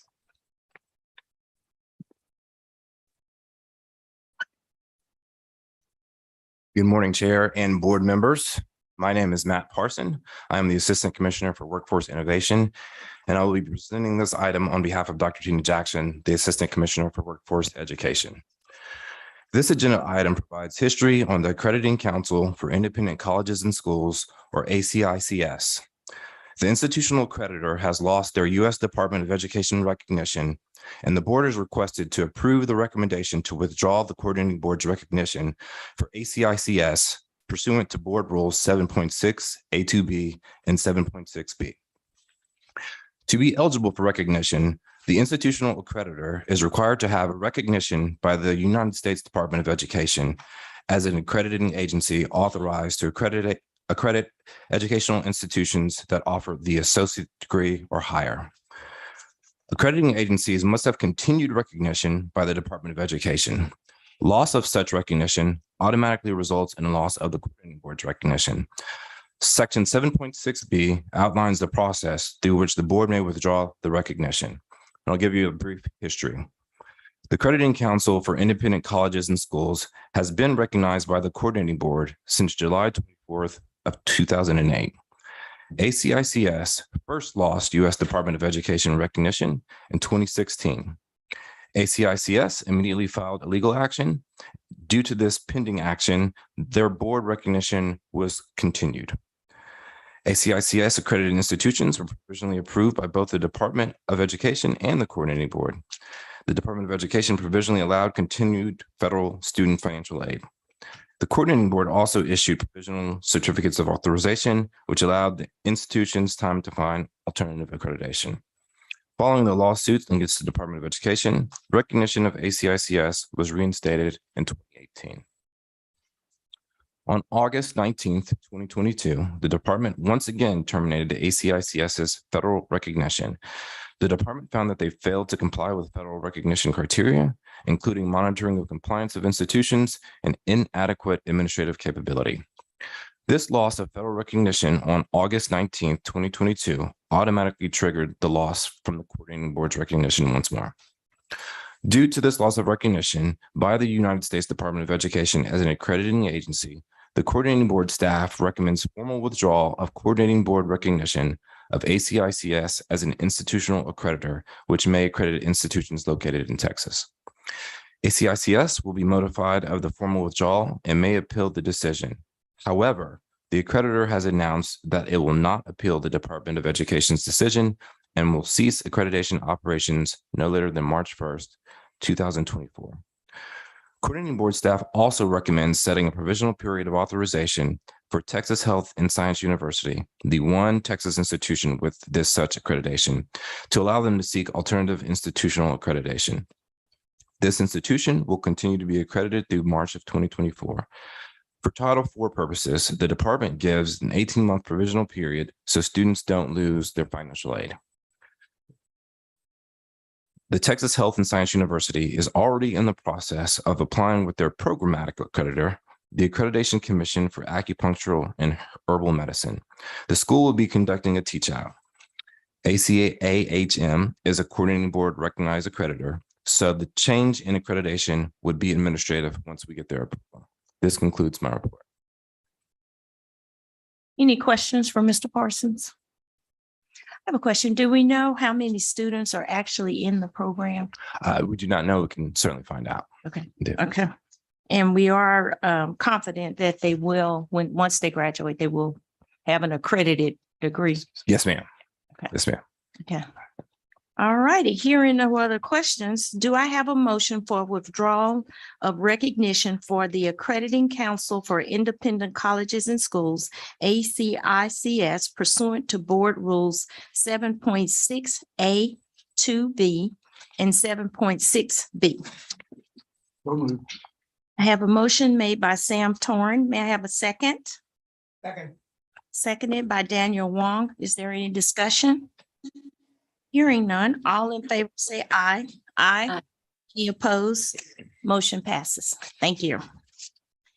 Agenda items 10E through 10L were approved on consent, but we pulled agenda item 10E off the consent calendar earlier. So we'll take up agenda item 10E. Is consideration and possible action to adopt the Professional Nursing Shortage Reduction Program Report. Elizabeth Mayer will present this item and be available for questions. I don't have your credentials in front of me. Oh, it is fine, ma'am. Okay. The Nursing Shortage Reduction Program was first authorized by the 77th Texas Legislature in 2001.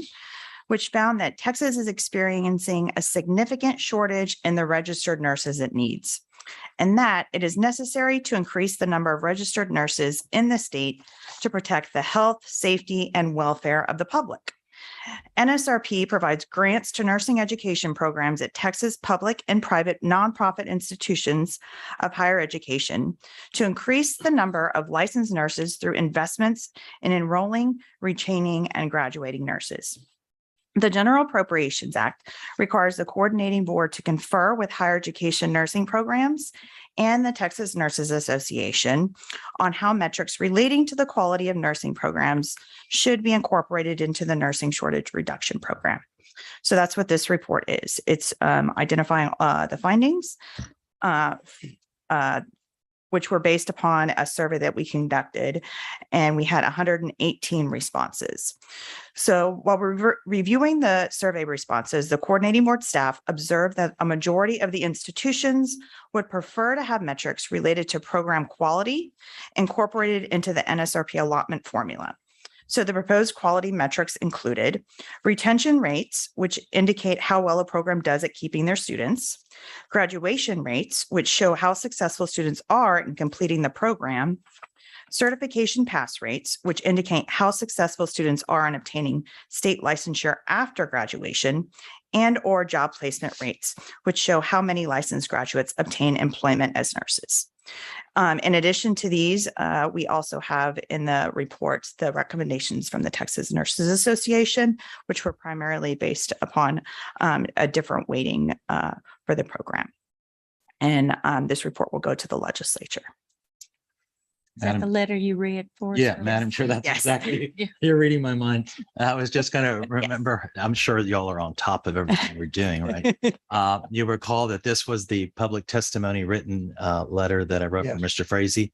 And so that's good that Mr. Wilson, for bringing this up, because it was like Mr. Frazee was saying, outstanding work by the the staff to be able to do that. And you said we had 118 responses. So, Yes. and then, so we haven't had public testimony even written in a while. So Yes. this is great. So congratulations. Thank you. Thank you. So if you can walk me, so what we've done here is we've polled everyone and come up with a weighting.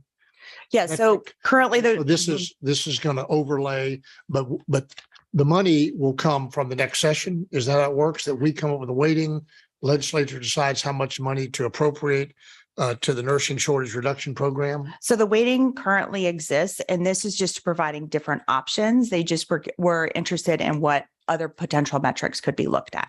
So that's what this report is doing. It's providing them what the survey responses showed as what the nursing programs would recommend, as well as the Texas Nurses Association.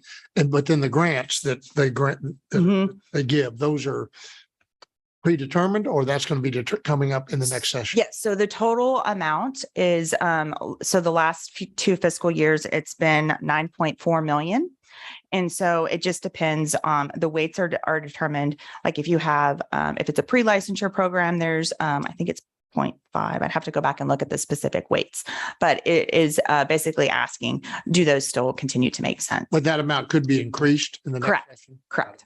And then if you don't mind, humor me for a minute, I read this week that a private group is starting a new nursing school. And I read last week that another private nursing school from out of state is moving to the state.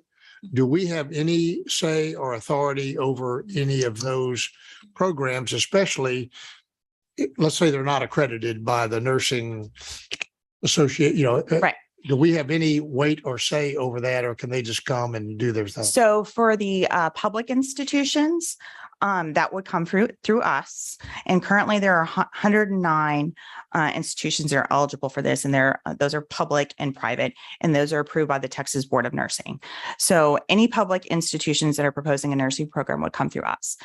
In a separate division in the coordinating board, they oversee the for-profit or proprietary schools. So they have different rules in terms of if they're either accredited or not accredited, they submit an application. I don't know the details of that process, but it would. But do we approve whether they come to the state? My understanding is that if they meet the criteria, they're likely to be approved, but they also have to go through the Board of Nursing process as well.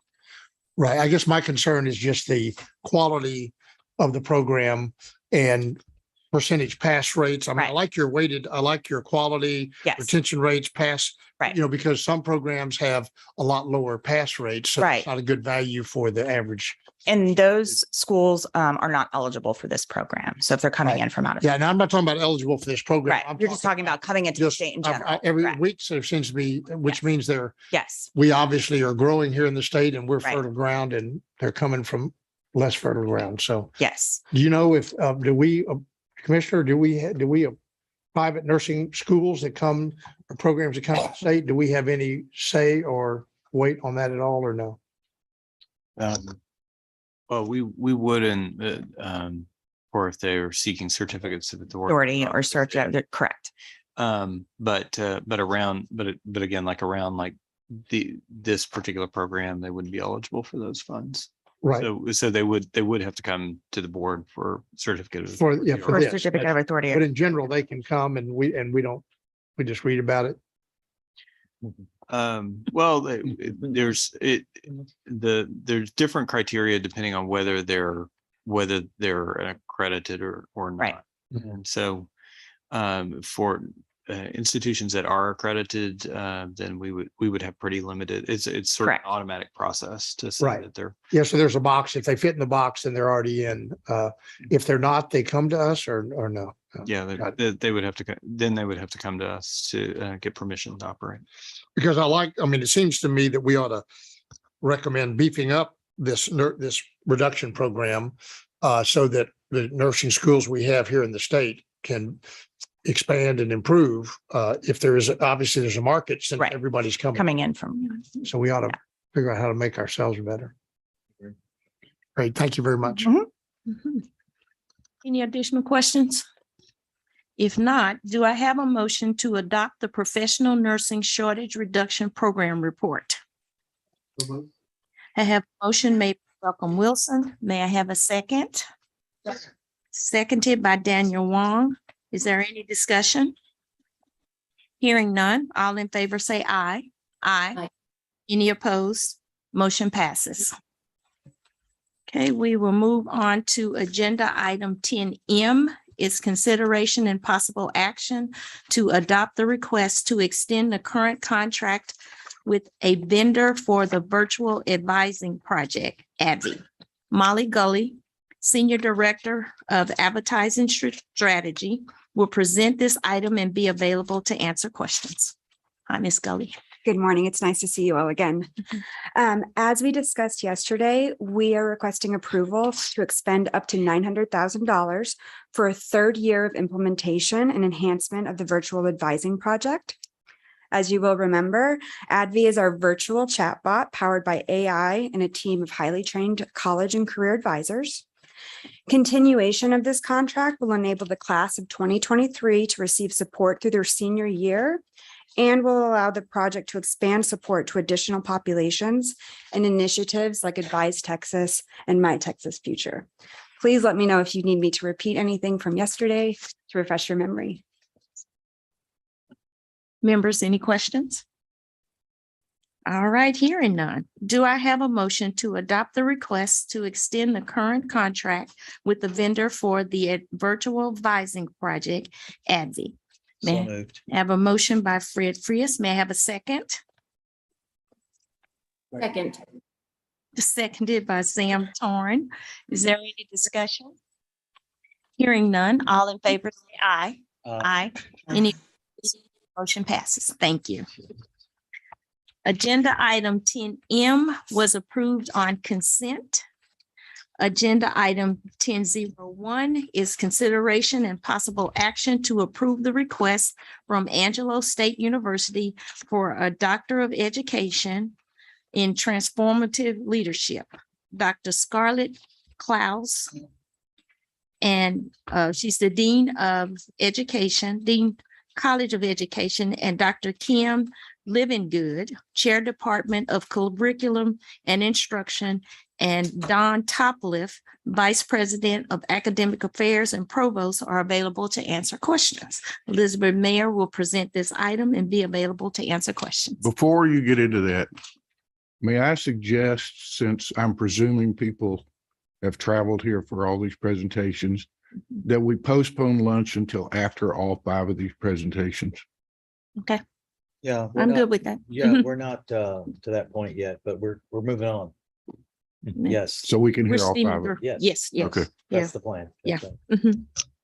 And I know several institutional folks have flights, so I know they appreciate it. So Angelo State University is seeking approval to offer a Doctor of Education or EDD degree in Transformative Leadership.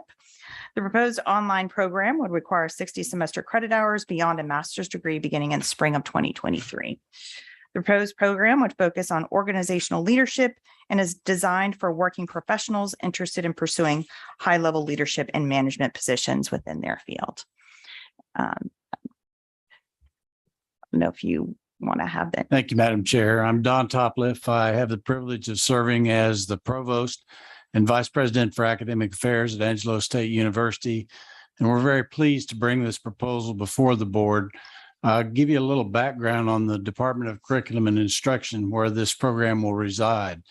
This department has been really a pioneer in online graduate education in the field of education. For over the past decade, they have put together programs and delivered them 100% online. Currently have almost 500 graduate students seeking master's degrees in various areas of education, all of those online. So this program is a logical extension of that outreach to those that many have been talked about here this morning that cannot move to an institution. They're place bound, they have jobs, but they need advanced degrees to further their career. So we appreciate the opportunity to bring this program before you. I'll turn it over to Dr. Klaus. Thank you, Dr. Topliff. Thank you all for your attention to this. We're so pleased to be able to present such a wonderful program, a wonderful addition to our university and our community. In keeping with the themes that we've all heard today and the hard work that everybody is doing, program focusing on big change, opportunities, equity, inclusion. We could not be more proud to be the pioneers in our community and helping and assisting provide our citizens, our employees, our leaders in industry with opportunities to engage in a real transformative program, changing what they do and how they lead, and really impacting, in my lifetime, probably never a more dire need for transformative change, for opportunities to have leaders engage in opportunities for transformative change. So I'm super thrilled to be here and to present this program that I think will impact not only San Angelo, the Concho Valley, the state of Texas, but have a global impact, because that's our desired reach. Thank you. Thank you. I just want to say something about the why transformative education versus some other options, is because the idea of education, when you've talked about it here, is education changes lives. And we want the transformative part is that eye toward seeing where the change is needed, as well as looking at it beyond the change for the equity and that inclusion. And so that's what this program's focus is. All right, thank you. Members, any questions? Yeah, I'm confused.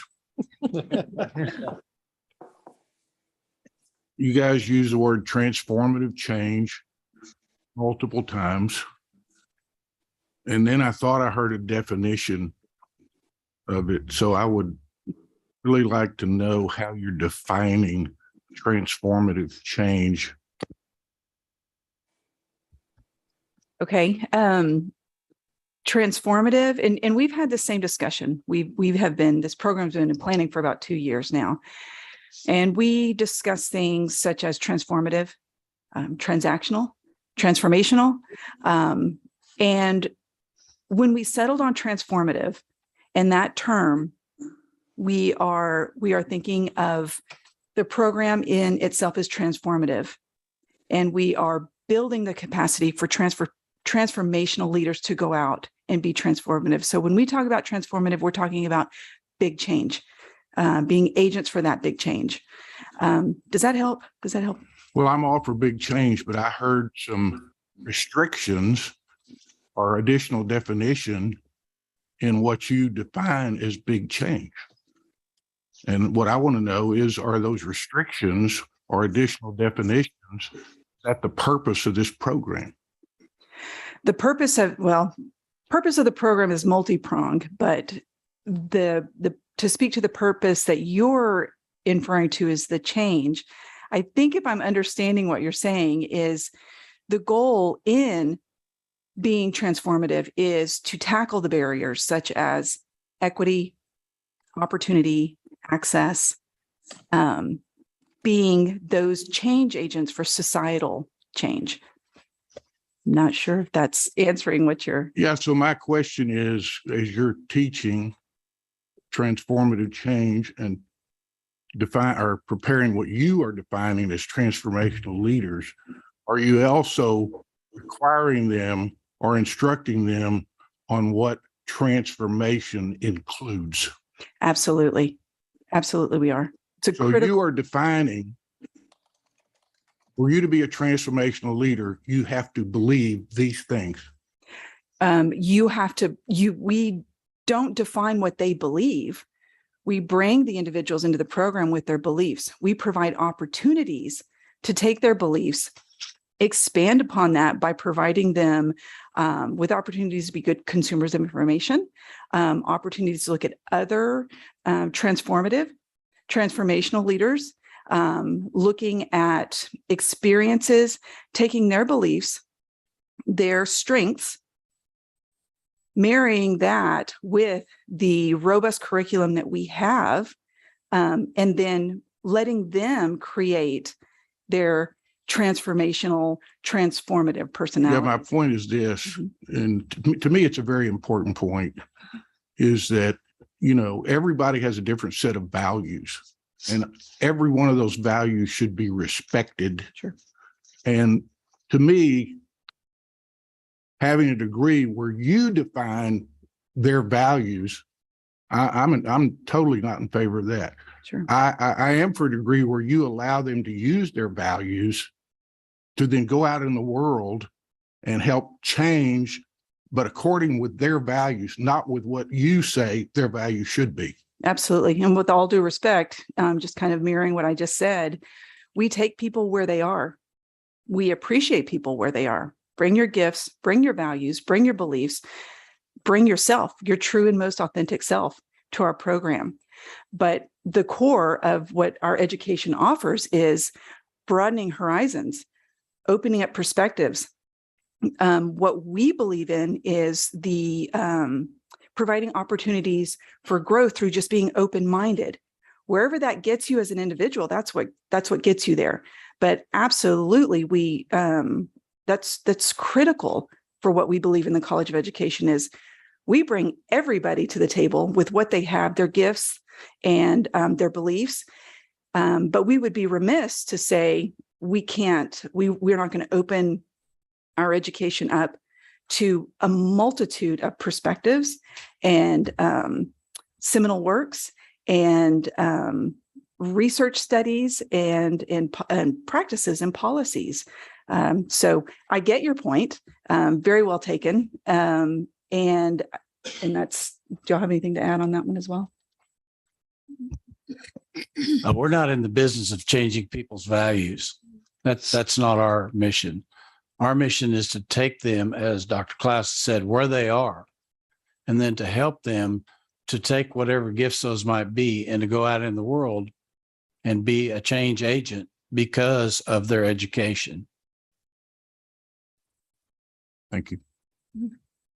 I think what I'm hearing is you are teaching them how to do that.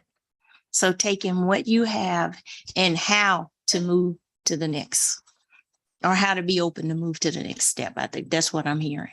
Right. I think that's very accurate. Yeah. I do have one quick question. What would be the curriculum difference between a regular doctoral education program compared to your program in terms of transformative, leadership? What is a particular classes or a dissertation or a group project that will really differentiate between a regular doctoral education program compared to your program? I think it's kind of a combination of all of the above, because there are courses that is proposed in our curriculum to hit those and focus on those, but also our approach toward from the start to the finish of supporting the students and some of the things that we have planned for implementing for the support and preparation are different for that purpose. So your student, when they apply for that doctor of education program, the mindset should be low. So I really want to focus on some transformative learning skill that they learn from that program in order to practice when they go out to the world, rather than somebody who just go to doctor of education, the regular program is, I want to be administrator, I want to be this. You have to have something differentiate to meet your student, right? Because otherwise you wouldn't change the name. I mean, it would be just a regular doctor of education program. I mean, but you add this on, and you have to have things that will attract the student or match the student what they really want in order to get into your program, rather than just have a new name without any new substantive in your program at all. So I will be interesting to see how, when you launch the program, to see how your classes will be different from the traditional program that the student will find at the end of the day when they graduate. I really get something that is I probably won't get from my regular doctor of education program. That's hopefully that you can achieve that. I think it'll help too. We've got what sets our program aside from a lot of the other programs is we don't just focus on educators. And so we are looking across industry, which I think just creates a more robust cohort too. It gives us multiple perspectives on nonprofit, industry, education. So it's really going to be a kind of a multidisciplinary program, which does set us aside from the others as well. Thank you. So what I'm understanding is that you guys want to bring together people from all different backgrounds, different values, and kind of put them together to all learn and grow from each other.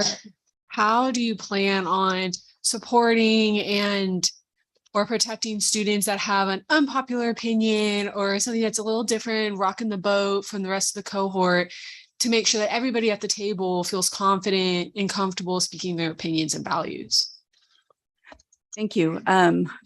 In my opinion, I think we already do that. I think we've already got a very good established legacy and history and reputation as being a very inclusive college of education. Right now, you can't help but have a multitude of different personalities, perspectives. As I spoke to earlier, we accept that. And I think what we do is we set the tone very, very early in tolerance, in respect. I think we model that. We model that as faculty, as staff, as educators. I'm very proud of that we have as an institution, we model that. And we have that expectation from the very, very beginning of our students, is that we are going to be tolerant and we're going to be respectful. We've got we've got a very good reputation already set for that. So we'll continue to build on that. Thank you. Anyone else? All right, hearing none. Do I have a motion to approve the request from Angelo State University for a Doctor of Education in Transformative Leadership? So moved. I have a motion by Emma Schwartz. May I have a second?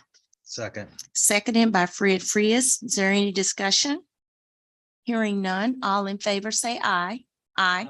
Any opposed? Motion passes. Congratulations. Point of record. I'm quite certain that what you're going to do is going to be fine, everything. I don't feel comfortable that I have enough information. So I'm going to abstain. Abstain. Okay. Okay. All right. Thank you. All right. The motion passes. Thank you. All right. Thank you, Mr. Thorne. Agenda item 10.02 is consideration and possible action to approve the request from Navarro College for a Bachelor's of Science, an RN to a BSN in nursing. Mr. Guy Featherston, Dean of Health Professions, and Julie Ortega, okay. Professional Nursing Program Director are available for questions and comments. Thank you for being here. Elizabeth Mayer will present this item and be available to answer questions. Navarro College is seeking approval to offer a Bachelor of Science in Nursing degree completion program for registered nurses, so an RN to BSN program, beginning in the fall of 2023. Navarro currently offers an associate's degree nursing program, an ADN. The associate's degree in nursing is the minimum education requirement for RN licensure. The proposed hybrid online program would build on the 60 semester credit hour associate's degree curriculum, requiring 27 additional semester credit hours of core curriculum coursework and 33 semester credit hours of upper division nursing coursework for a total of 120 semester credit hours. That concludes my. Good morning, Madam Chairman. Thank you. Guy Featherston, Dean of Health Professions of Navarro College. We are both honored and humbled to be here today presenting this proposal to you. Navarro College has been in existence since 1946. We have been offering health professions degrees. We graduated our first licensed vocational nursing class in 1967, and we began our registered nurse program in 1982. So we are not new to the health professions business. What this recommendation proposal you have before you allows us and affords our students in our geographic region the opportunity to complete a Bachelor of Science degree in nursing, which, as we've talked about this morning with the Nurse Shortage Reduction Act, this doesn't change the number of licensed nurses that Navarro College will be putting out, because we are already licensed nurses at the conclusion of Dr. Ortega's 2-year program. But what it affords our students is the opportunity to pursue that Bachelor of Science degree in a way that doesn't require them to attend a fully online program. Geographically, the closest institution of higher education we have that offers a BSN program is 80 miles from the Corsicana campus. So the majority of our students continue to pursue their BSN after graduating with us and after licensure, but they are obligated to pursue that either with an 80-mile-a-day car trek or pursuing it as an online program. So what we are asking for is the ability to offer a hybrid program. So there will be an online component, but there will be a face-to-face component where they actually come into a classroom on the campus of Navarro College, set before our full-time faculty, and complete that post-licensure degree. Dr. Antigua? We've worked on the curriculum, which, as Dean Featherston mentioned, we will have them on campus. We will provide a lot of flexibility because we do realize that they are registered nurses and they need to work. But as he mentioned, we are looking at a hybrid program so they have that faculty interaction and engagement with the faculty. All right, thank you. Thank you. I just have a comment. Sure. I've not had the pleasure to visit Navarro College, but I'm so happy to, I'm familiar with your health science programs and the great work they all do. And I think this is great for students to have opportunity to do that. So it's good. Of course, you know, Sam and I are big baseball fans. You have a great baseball program and cheerleading national program. Yes, So we do. you've given a lot of notoriety to Texas, right? Yes. With your programs, but it's great to see the health sciences grow and a great proposal to give the students that opportunity. And I really am a big fan of the hybrid, especially now with, as we've talked earlier, you know, in our meeting about how things have changed in terms of folks wanting to reskill and go back to school. And I think, and people have to work, many people do, and want to get an education. So this provides the hybrid model, a good opportunity. Mr. Chairman, in all of our health professions programs, and I'm the Dean of Health Professions across, you know, our entire district, we tend to serve what we call in community colleges the non-traditional student in terms of age, ethnicity, socioeconomic background. It is not uncommon at all for our students to be parents, to be single parents, to be working adults, to being reskilling and upskilling. In some of my other programs, it is quite common for them to already have a bachelor's degree and then come back and go into physical therapy program or go in an occupational therapy program. So we are meeting a student need out there, and we're meeting a marketplace need in our area. Right. So this enhances our ability to meet our students' needs in our areas. Any additional questions? Do I have a motion to approve the request from Navarro College for a Bachelor's of Science on RN to BSN in nursing? So moved. Have a motion by Fred Frias. May I have a second? Second. Seconded by Daniel Wong. Is there any discussion? Hearing none, all in favor say aye. Aye. Oppose? Motion passes. Thank you. Thank you very much. Thank you.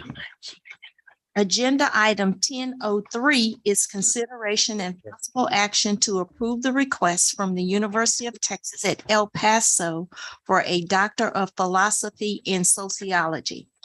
Dr. Stephen Kreitz, Dean of Graduate School, and Dr. Howard Campbell, Professor and Chair Department of Sociology and Anthropology, are available for questions and comments. Elizabeth Mayer will present this item and be available to answer questions. The University of Texas at El Paso is seeking approval to offer a Doctor of Philosophy degree in sociology.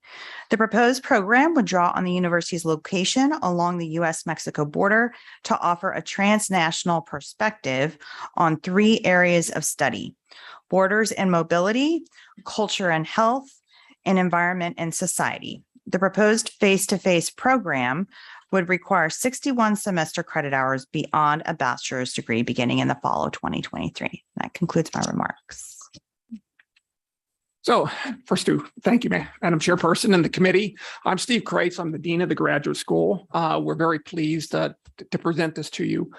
Yesterday, Ms. Mayer talked about the need for more sociologists and gave some statistics showing the growth. And I actually thought that it was interesting in this morning's presentation by Commissioner Keller and Woody Hunt about community colleges, because many of the issues discussed are ones for which you'll need PhDs in sociology, or they'll be involved in those. Thinking about the demographics, where people are moving, why they're moving, why people are making decisions to go to education and so forth. So I thought the earlier discussion really highlighted the importance of sociology, demography, which is part of this as well, in anthropology. Now, having said that, our program is not focused on educational type issues. So we're not going to be able to help too much with that, but we're focused on other areas that relate to our strengths at UTEP and our demographics.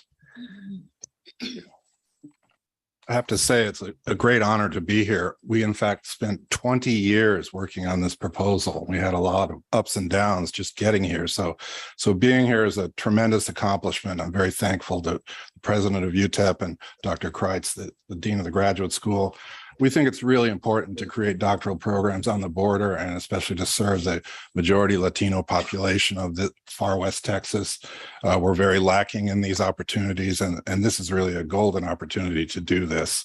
And we think UTEP is really the key change agent there, along with UT Rio Grande. Our department historically is the home of the very important field of border studies, which has now become an international academic field. It actually started in our department. And so our program is very much focused on our strengths, which is in knowledge of the border and immigration issues, which we know are incredibly important to Texas and the nation.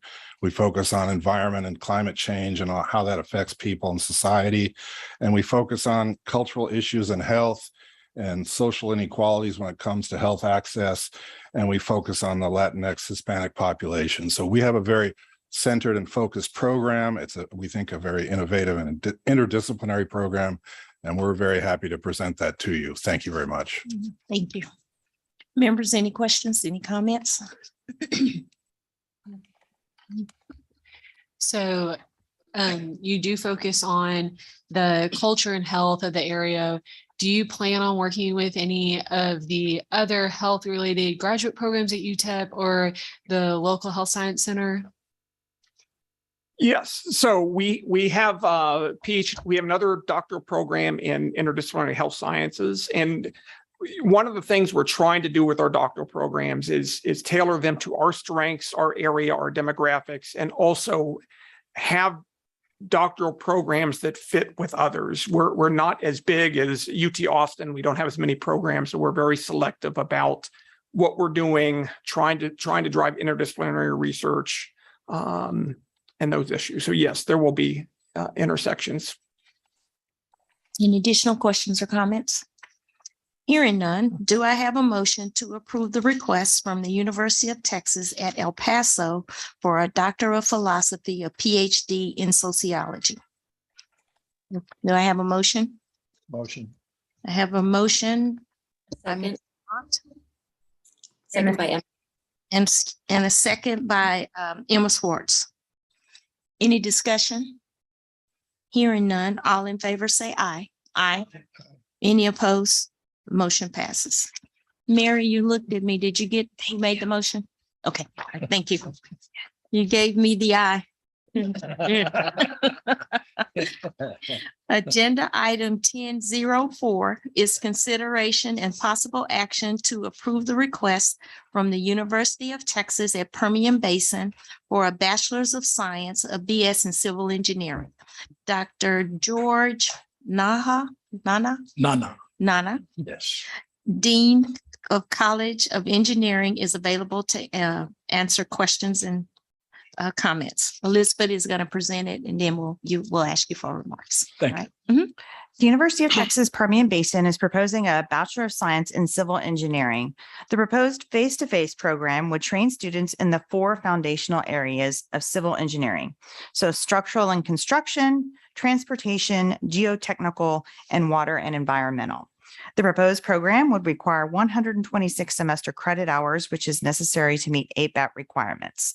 There would be 74 semester credit hours of required courses and 10 semester credit hours of electives beyond the general core curriculum. That concludes my remarks. Thank you. Good morning, and thank you for giving me the opportunity. My name is George Nana, the founding dean of the College of Engineering. Currently, we have 4 programs in the college: chemical engineering, electrical, mechanical, as well as petroleum engineering. We have shortage of manpower in the Permian Basin, the workforce that is needed to support the oil and gas industry. So currently, the industries are relying on importing basically engineers from outside the Permian Basin to support the work. The challenge we are having is retention of those engineers within the Permian Basin. So what is lacking currently is civil engineering program. There is great need for civil engineering across both from the municipalities to the oil and gas industry, as well as the other areas. So we are proposing this civil engineering program to address the infrastructure and water needs in the community, to address structures as well as geotechnical issues. We have been in existence, the college has been in existence for over 10 years. Currently, we are ranked top 100 College of Engineering in the nation out of 230 colleges that offer engineering. So we are on the trajectory to contribute to the community. In addition, in terms of the fundamental of engineering exams, which is the licensure exam, in 2019, we had 100% passing rate. Currently, we have a 3-year average of 89%, which is about 13% above the national average. Thank you. All right. Any questions or comments? I do have a question about how many current civil engineering faculty members you have, or you're trying to build that up right now? Civil engineering as well as mechanical engineering, the first 2 years are similar. So we have mechanical engineering program that is offering statistics. No, I'm talking about faculty members. The faculty members. For civil engineering, how many you have?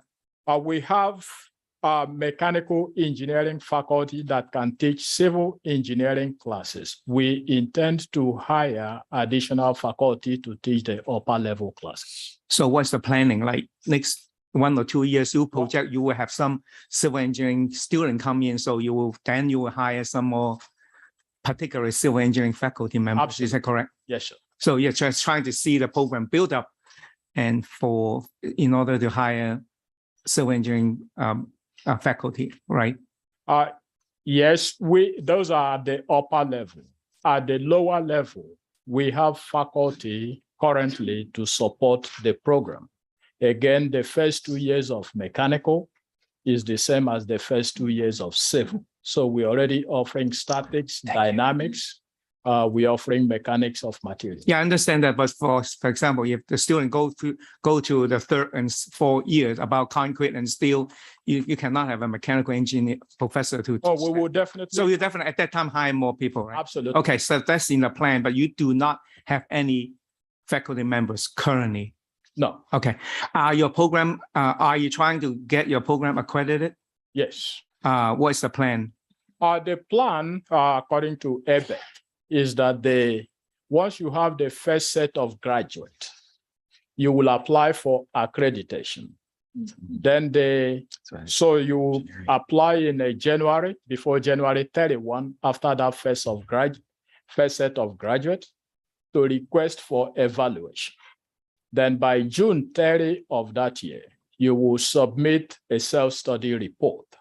Then by fall of that year, you will have an accreditation visit. Yeah, I'm very familiar with it. So are your current engineering program accredited? Yes, the mechanical engineering It's accredited, okay. and petroleum engineering are accredited, and they are up for reaccreditation in fall of 2023. The chemical engineering as well as electrical engineering will also be up for accreditation. Wonderful, thank you. You're welcome. Thank you. Madam Chair, I have a question. Dr. Nana, thank you for being here. Thank you. My question is, The students currently in the engineering programs there at Permian Basin, are they from the area mainly? Yes, mainly we're drawing from the high schools like Permian High School or Midland High School Okay. in the area. So that enables us to be able to retain most of the graduates. Yeah, and that was my next question is, what is the retention rate for the area? Are people staying in the West Texas Permian Basin area? Or are they coming all over Texas or leaving Texas? Or do you know? I do know. Majority of our students, maybe about 80% or so, are from the area. And they get employment and then stay in the area. Okay, thank you. Yes. Chair, you're hitting close to home, okay? That was a dig at me. I grew up in Midland, Oh, really? mechanical engineer, but I live in Houston area. You're doing a great job. Yeah.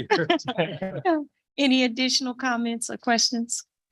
Ms. Williams, I grew up in Midland too, so I know what you mean. There you go. So we have Midlanders. Midlands. And Javed, our other board member, is from Midland as well. Okay. Yeah,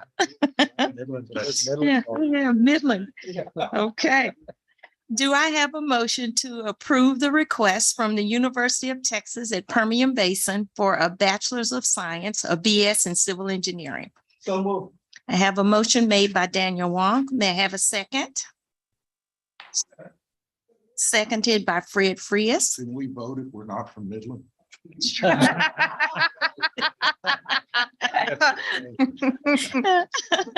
Any discussion? Yes, you can vote. All in favor, say aye. Aye. Any opposed? Motion passes. Congratulations. Thank you so much. Okay, next up is agenda item 1005. Is consideration and possible action to approve the request from the University of Texas at Tyler for a Bachelor's of Science, a BS in Construction Engineering. Dr. Michael McGinnis, Chair, Department of Civil Engineering and Construction Management, and Dr. Javier Capuros, Dean College of Engineering, are available to answer questions and comments. Elizabeth Mayer will present this item and also be available to answer questions. Elizabeth? The University of Texas at Tyler is proposing a Bachelor of Science in Construction Engineering. The proposed face-to-face program would be offered at UT Tyler's main campus in Tyler, Texas, and would offer students an additional option for pursuing an engineering degree. The proposed program would be housed in the Department of Construction Engineering and Management and would consist of 128 semester credit hours. That concludes my remarks. Thank you. Madam Chairwoman, board members, thank you for having us here today. UT Tyler has arguably one of the most comprehensive colleges of engineering in East Texas. We were ranked in the top 50 in U.S. News and World Report best undergraduate programs, number 42. In the last 5 years, we've gone from outside the top 100 to 97 to 91 to 75, and now 42nd in the nation. We offer degrees in chemical engineering, civil engineering, electrical engineering, mechanical engineering, and construction management.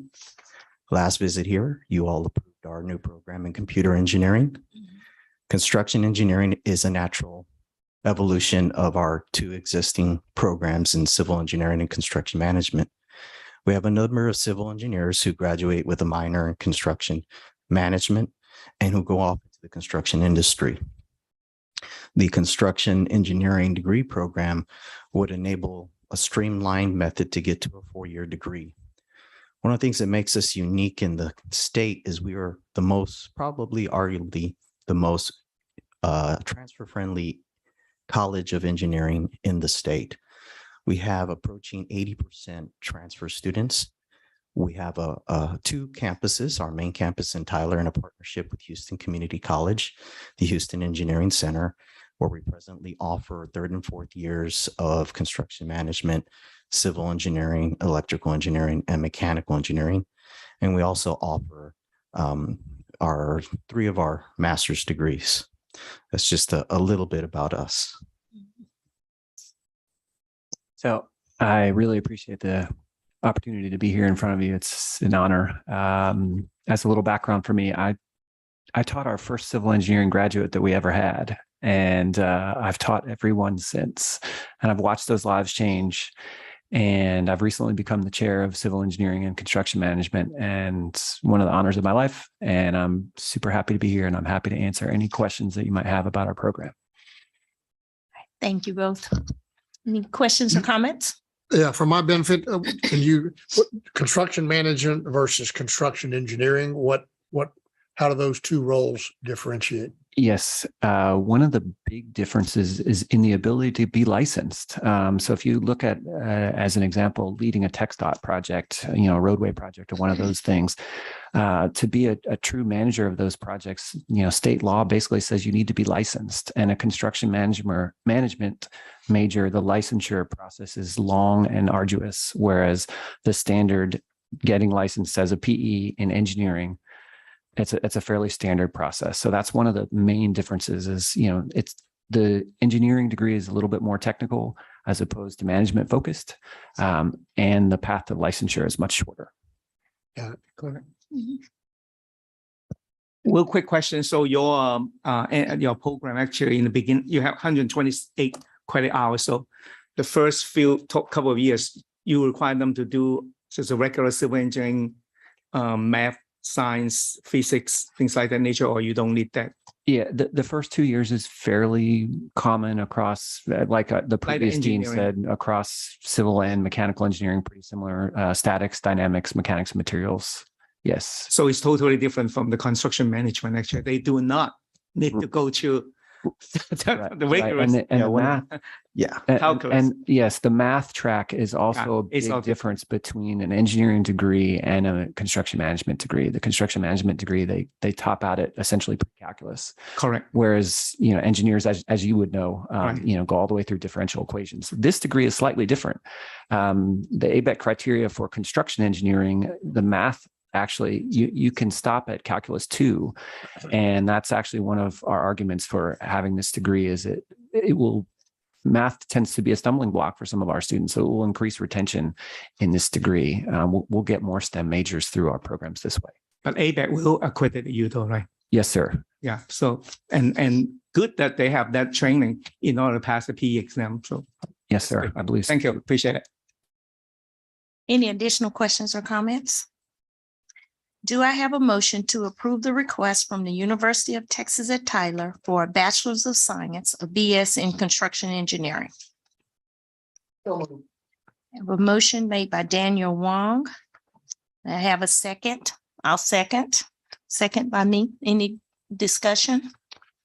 Hearing none. All in favor say aye. Aye. Any opposed?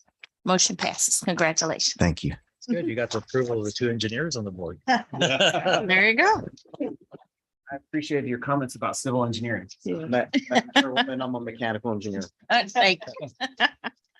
Agenda item 10P1 was approved on consent. Agenda item 10P2 is consideration and possible action to adopt proposed amendment board rules 4.230 through 4.233, 4.236, and 4.237 concerning Open Educational Resources Grant. Dr. Michelle Singh, Assistant Commissioner for Digital Learning, will be available to answer questions. Dr. Singh. Thank you so much. And good morning, Chairman Farias, Vice Chair Williams, and board members. It is great to be in front of you once again. As a quick reminder, this is concerning the Open Educational Resources Grant Program that is switching eligibility for faculty to the institution to relieve undue burden for administration on the faculty side. Currently, the program has awarded over $360,000 to faculty over 2 grant rounds, saving our students of Texas $1.3 million in instructional material cost. And so we did convene a negotiated rulemaking committee on May 12th, followed up with publishing those rules to the Texas Register on July 22nd for a 30-day comment period where no comments were received. Our recommendation is for adoption. All right, members, any questions or comments? Got your raise yet. I know. I was gonna go through the Good time to have this conversation. Okay. I was gonna get through the motion and then let me get through the motion. That's right. And once we do, I'd like for Commissioner Keller to put on the record tell us about the award Michelle got, but let me get through the motion first. Okay. So do I have a motion to adopt the proposed amendments to Board Rules 4.230 through 4.233, 4.236, and 4.237 concerning the Open Educational Resources Grant Program? May I have a motion? I have a motion, Sam Torn. I have a second by Emma Swartz. Any discussion? All in favor, say aye. Aye. Any opposed? Motion passes. So again, we're very proud of Michelle and her team. So the Open Policy Award for 2022 from Open Education Global was awarded to our OER Texas initiative. And so this is a international nonprofit that includes leading colleges and universities and educational policy initiatives, governments from around the world. And so we're very excited that they singled out the policy initiative and the work of the coordinating board under Michelle's leadership. So thank you. Congratulations. Thank you so much. Have a good lunch. Thank you. So, Thank I got you've one got more. one more thing? Mhm. Okay. Agenda item 10P3 is consideration and possible action to adopt Board Rules Chapter 2, Sections 2.1 through 2.184 concerning academic planning policy and programs. Dr. David Trotman, Deputy Commissioner for Academic Affairs and Innovation, and Elizabeth Mayer will present this item and be available for questions. Okay. Hello again. We had, I think, a robust discussion yesterday over the Chapter 2 rules. I provided an overview, and I also highlighted the most significant amendments to the proposed rules based upon the comments that we received.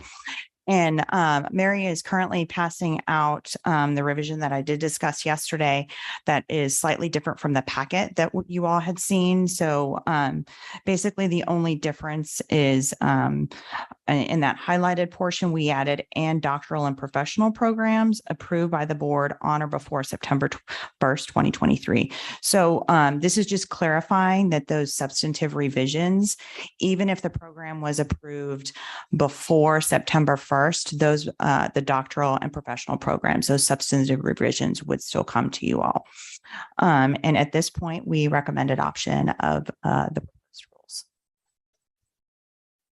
Any questions or comments? No, I just want to make sure to get on the record here in the meeting that yesterday in committee, you committed and the commissioner backed you up on working with the universities to make sure the process would be, I think our term was declunkified. Yes, sir. And Yes, it would- very official. it Yes, would sir. be it would be really streamlined, Yes. and that you committed to getting the labor data to the institutions very early in the process as opposed to very late in the process. Yes, sir. 100% committed. And yesterday afternoon, I also had a meeting with the chief academic officers of the universities and shared a similar presentation, and also let them know that we are going to be reaching out to them moving forward so that we will work collaboratively to declunkify the existing system. And know I have the support of Dr. Troutman, and especially with his technology background, will be able to help us move into the future.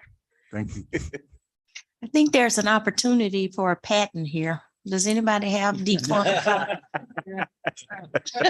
That's a general counsel question, so. Okay,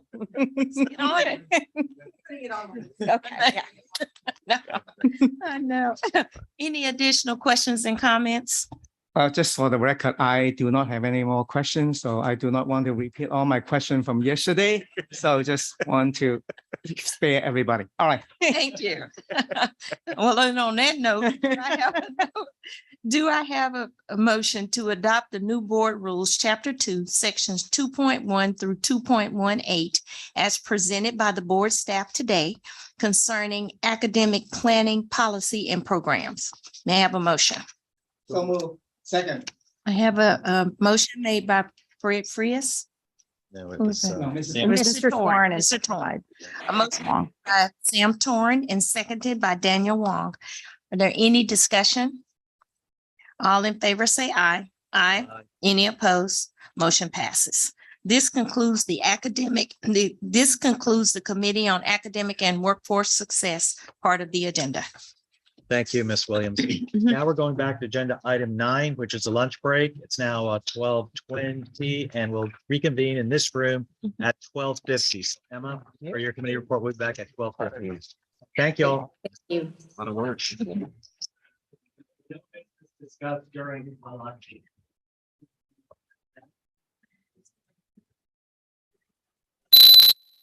Hey. Thank you.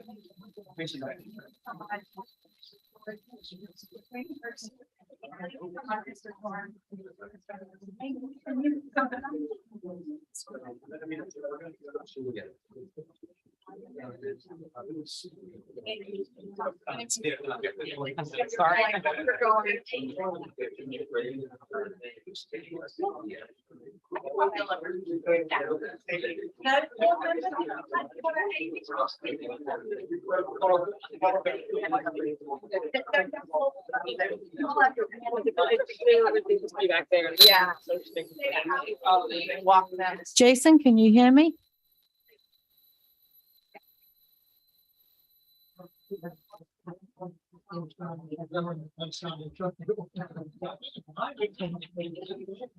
Jason, we can't hear you in the boardroom.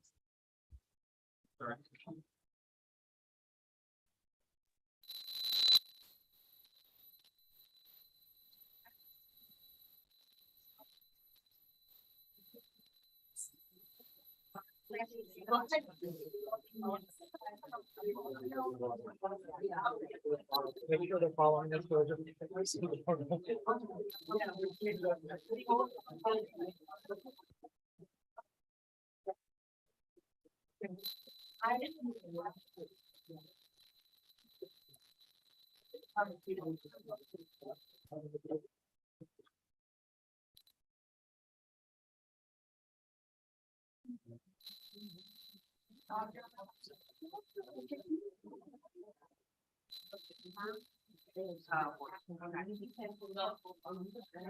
I'll stay.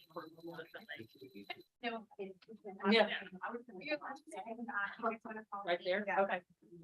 We can go.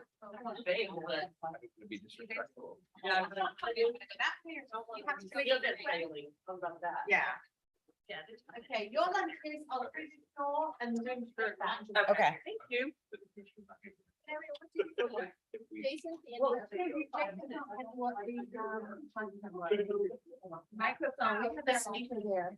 So they're all there. They're going to get the microphone, the executive session. And they're going to stay there for the executive session. They're going to be back from there for about 5 minutes. Oh, because the AOC. Yeah. And then they're going back there. Okay. Yeah, but the microphone is not working. Mary, can you hear us now? Oh, Okay. it's working, Jason. Can you hear me?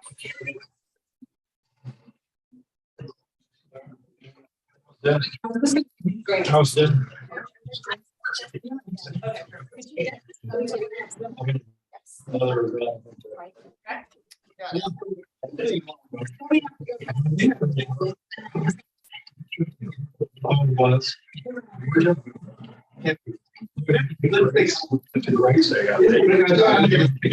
It's breaking up. I can hear.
How are you doing?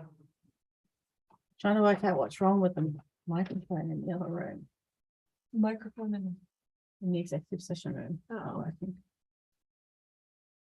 I'm not sure if I can help with that. Do you need anything? Are you good? I'm good, thank Okay, you. perfect.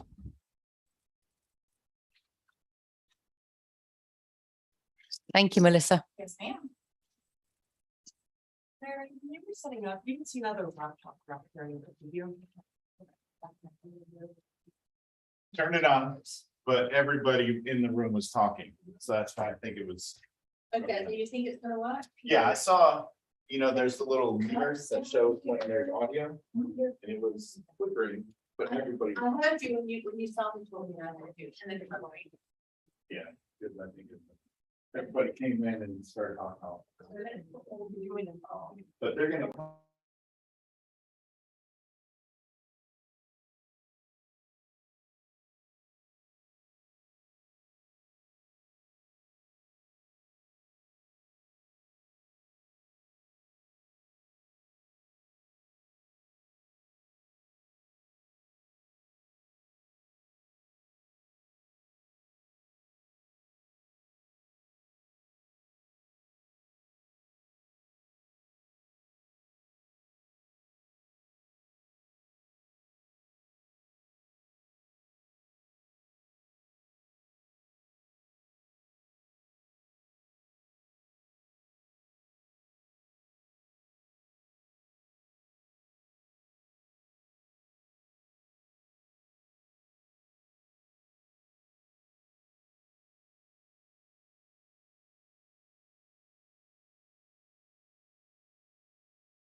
That's the good rock.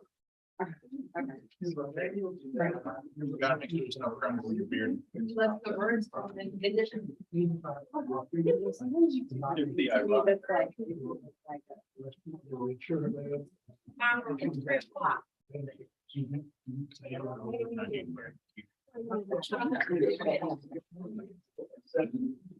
That's great.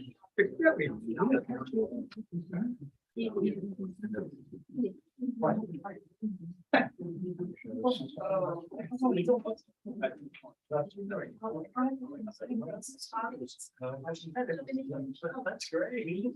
call, you know, the game.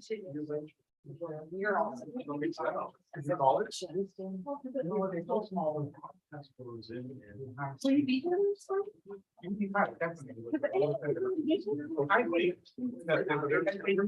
Oh, we're good. Okay. They're saying those level classes. That's why I'm saying, but I don't care.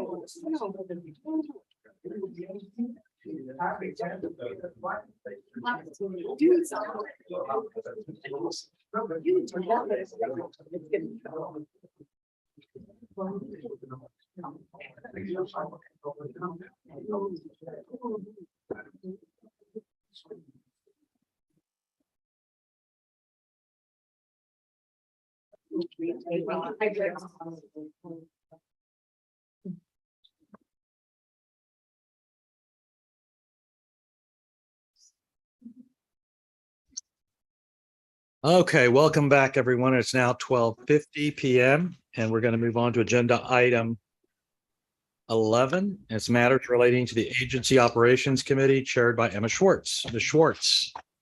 Okay, good afternoon. During the Agency Operations Committee meeting yesterday, the committee approved the minutes from the July 27th Agency Operations Committee meeting. The committee also received a report on grants and contracts, an update on agency preparations for the 88th Texas Legislative Session, a review of the fiscal year 2022 financial report, an update on internal audit reports and activities, and an update on state and federal compliance monitoring reports and activities. Agenda item 11B was approved on consent, and this concludes the Agency Operations Committee agenda. Well, thank you. Any questions or comments? If not, thank you, Ms. Schwartz. Yes,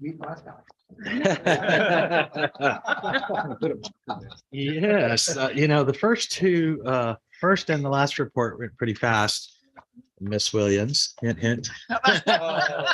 No, I know. I used to It chair was shorter academic. than it normally And I was. would always get that comment. My report was always the longest, as y'all, some of you may remember, right? Because there's a lot of important information. Right? There you go. There you go. I like that. Business that the board has to attend to in academic and Absolutely. workforce. success. Yeah. Okay, now we will return to agenda item 7E. For this agenda item, the board will meet in closed session. Pursuant to Texas Government Code Section 551.074, the board will meet in closed session to discuss the performance evaluations of the Commissioner of Higher Education, General Counsel, and Internal Auditor. No other business of the board will be discussed before we reconvene in open session. The time is now 12:52 PM. Board members, please will follow the Texas Higher Education Coordinating Board staff who will lead us to room E1.022 for the executive session. Board members on Zoom, please remain on the call while the staff assigns you to the executive session breakout room. Please be patient as it may take a moment before we see the pop-up message asking you to join virtually the breakout room. You will automatically be moved into the executive session as soon as you click on Join Breakout Room. Thank you. Okay, we'll take the move over. Thank you. We stay in here or we going back?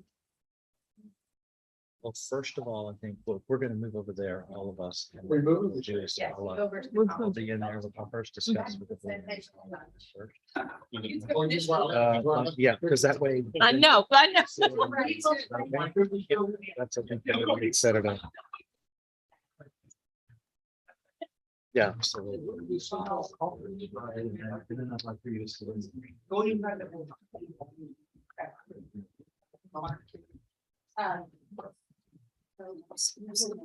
Are we doing? Yes, yes, and then he's going to stay. with Just us. stay. Correct. Like we did. I don't know how long exactly. Over. Commissioner, yeah, for us to stay, needs to come back to the journey or. Do we need to say we sure? Come out. I'm Oh, sure. yeah, well, you know, there's that.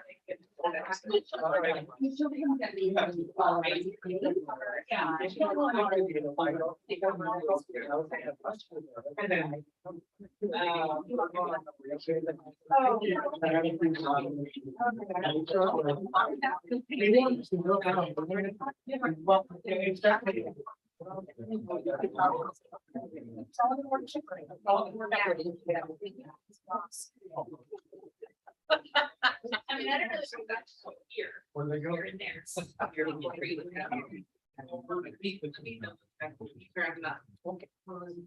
You little high.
Okay.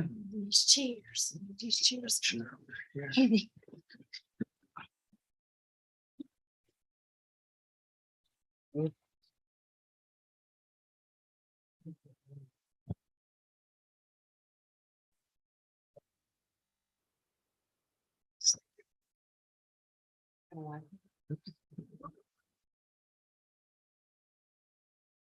The executive session has concluded. No action was taken during executive session. The time is now 2:10 PM.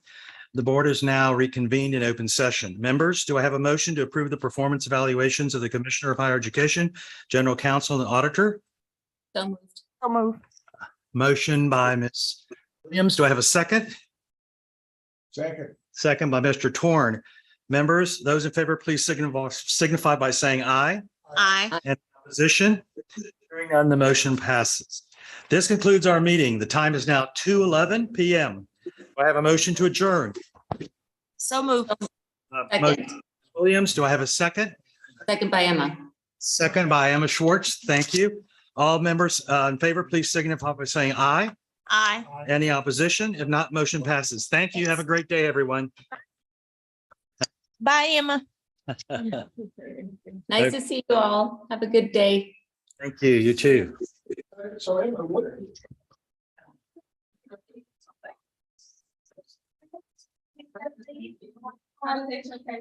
Okay, signature is fine. Yes. And I do run into one of them. So, okay, hey, thank you. Thanks for everything. Thank you. Okay.